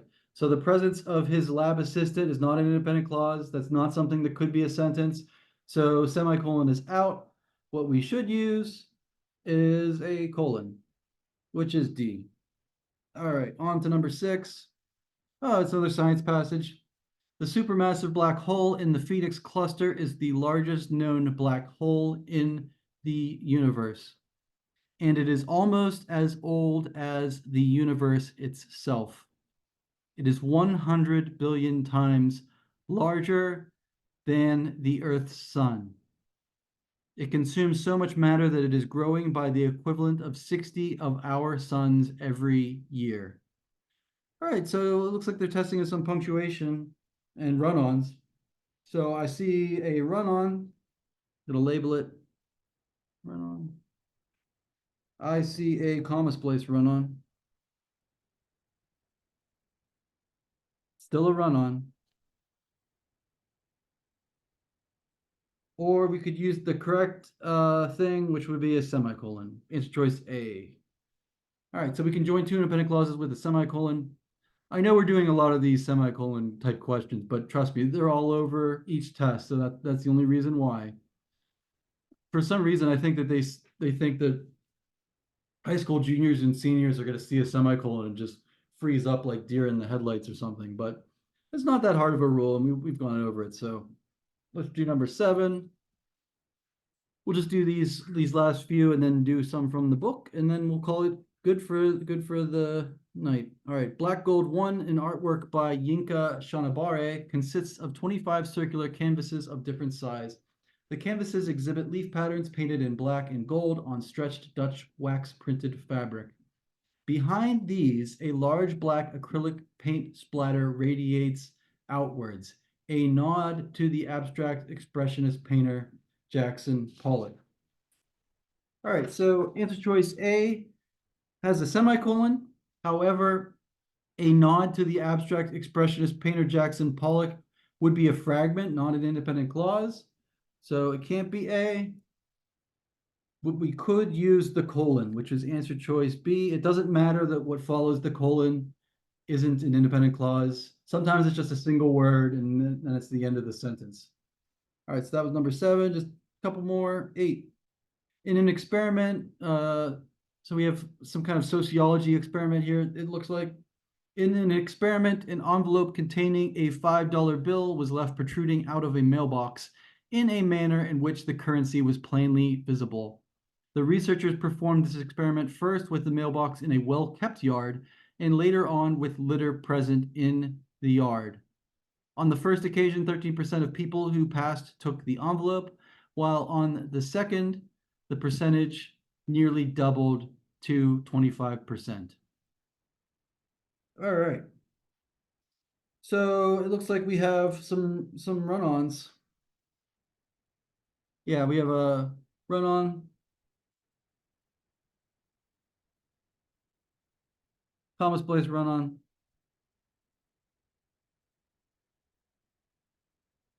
And then we have the correct answer, C. Let's create 2 separate sentences. Last question.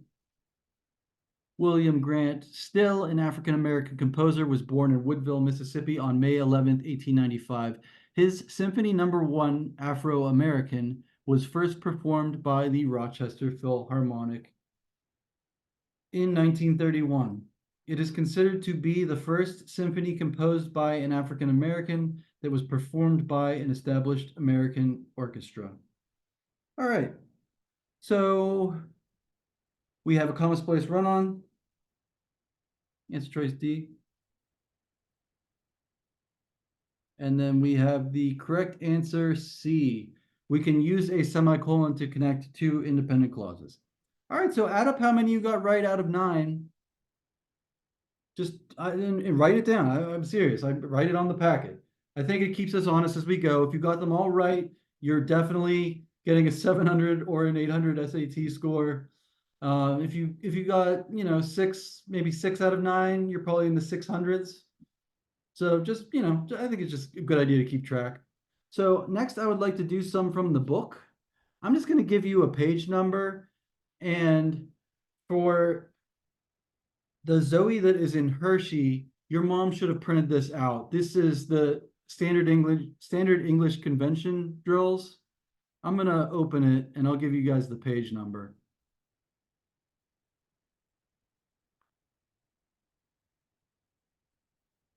All right, so it's page 189. And then you should have this Zoe printed out somewhere. Your mom printed everything out. So yeah, we're just going to do this as page 189 in the blue book. We're going to do these. I'm going to quickly tell you what the answers are, and then that's it for tonight. So try these. These are all grammar questions. You should see some run-ons. I see tenses. So that one looks like a tense question. So try these 8. We're going to add up how many you got right out of 8 at the end. So give them a shot. This is the last thing we're doing tonight. I promise.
All right, does anyone need more time?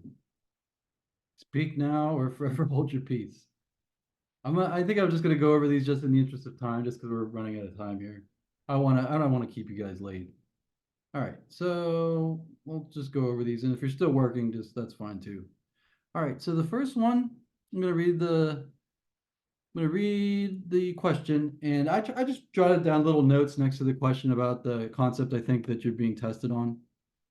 All right, so in 1959, marine biologist Dr. Albert Jones founded the Underwater Adventure Seekers, a scuba diving blank that is the oldest club for black divers in the US and that has helped thousands of diving enthusiasts become certified in the field. So they're testing us on what is called a restrictive clause, and we haven't gone over this yet. And actually, I'm not even going to go over it really tonight because this is in another one of our grammar lessons already. So I'll just wait till then. But if you just had to go with what you know, and maybe you know about restrictive clauses, but my question for you guys is, does a comma go in front of the relative pronoun that, as in answer choice D, or would there be no comma? What do you guys think? Anybody? Shout it out. It's a rule. It's a restrictive clause. If you had to guess.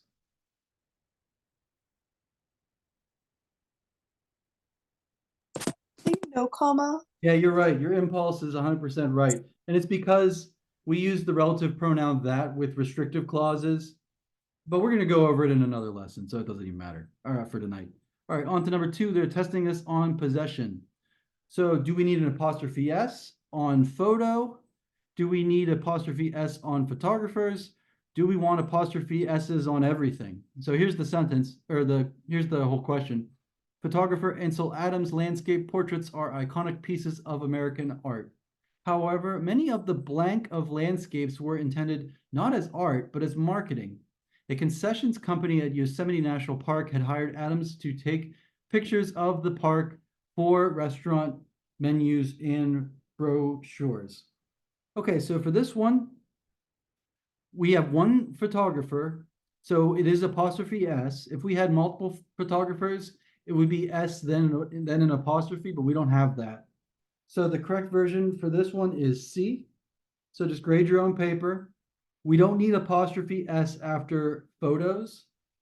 So the way possession works in English, I'm just going to give you an example. Grants, tomb. All right, so we can give possession to Grant, ownership to Grant. That's how we do it. What if we had multiple people named Grant who were buried together?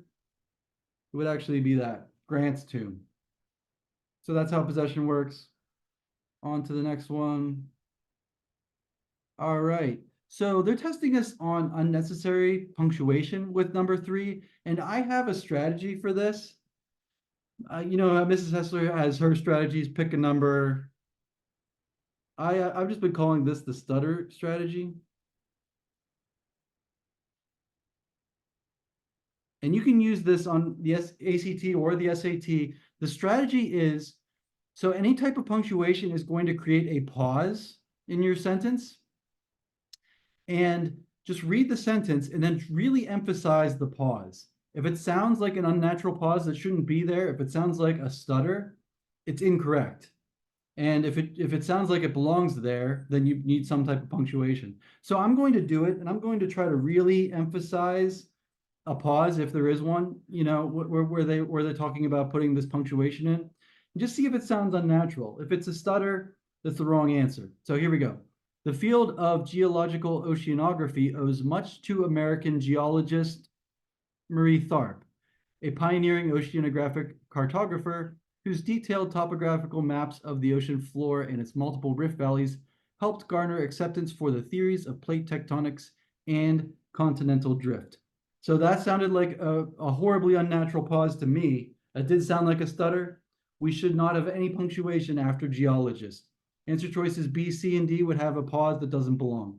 So they are incorrect. It's just something I made up. It's a stutter strategy. I don't know. Just use it if you like. I like it. I think it's a good way to test for unnecessary punctuation. We can use the same strategy in the next question. I'm going to try to really emphasize the pause and just see if it makes sense that there would be a pause there. All right, number 4.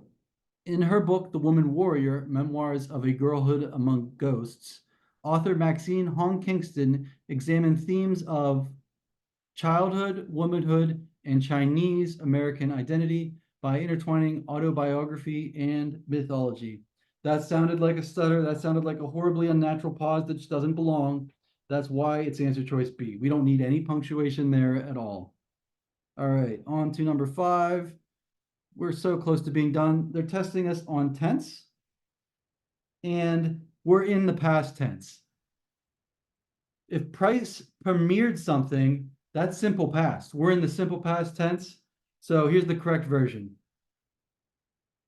It was here that Price premiered her first symphony, a piece that was praised for blending traditional romantic motifs with aspects of Black folk music, and developed supportive relationships with other Black artists. Just a few more. All right, they're testing us on run-ons. This is what we did today. B is a run-on. C is a comma splice run-on. And then we have our correct answer choice. Let's put a semicolon in here. A subseasonal weather forecast attempts to predict weather conditions 3 to 4 weeks in advance. Its predictions are therefore more short-term than most of the seasonal forecasts, which attempts to predict the weather more than a month in advance. 2 more. Oh, it's a tense question. And we're talking about in 1881. So I think it would be really weird if we were in the future tense. If someone will invent something, it's definitely not future. We just need to be in the past perfect. C. Fauré's design greatly increased the amount of electricity that the original battery which the French physicist Gaston Planté had invented 15 years earlier, could hold. So we have two events that have occurred in the past. We have Fowler's design of this new battery, and we have the creation of the first battery. So because we have two things that occurred in the past, we use the past perfect to differentiate which one happened first. Last question, if they're testing this on subject-verb agreement. So a subject must agree with its verb in number. Singular subjects take singular verb versions, and then plural subjects take plural versions of verbs. So I'm going to read this one. The African Games co-production market, one of over 180 annual international conferences supporting video game development, blank the growth of the African gaming industry by helping startup studios in Africa find partners. So our subject is singular. We're talking about the market singular. So we need a singular form of the verb, which would be answer choice A. So add up how many you got right out of 8. Maybe I got 6 out of 8. They're probably in the 600s. If you got 7 out of 8 or 8 out of 8, you're probably in the 700s. So I think write it down on the packet. I think this is a good thing to keep track of. That's all we have time for tonight. So we'll be on next week at the same time, 5:30 on Wednesday, for those of you who are new. And by then, Zoe, you'll have your blue book so you can follow along. I know that was a little annoying with the math today, having Mrs. Hessler write out every question, but I mailed that, or sorry, I UPS'd the box of materials to you today. So they told me it would arrive as soon as tomorrow. So just keep an eye out for that. And the rest of you, we'll just see you all next time. So I'm going to end the meeting for everybody. And that's all, I mean, Zoe, one of the Zoes, the Zoe in Hershey, you may want to take an ACT if you haven't yet. We gave you a book of them just to sort of see which test you like or how you might do on one of those. But other than that, we're done for tonight. So yeah, we'll see you guys all next time. I'm just going to sign us off. Have a great night. Thank you. Thank you. Thanks, everyone. Thank you. Thank you. All right, see you next time. Yep.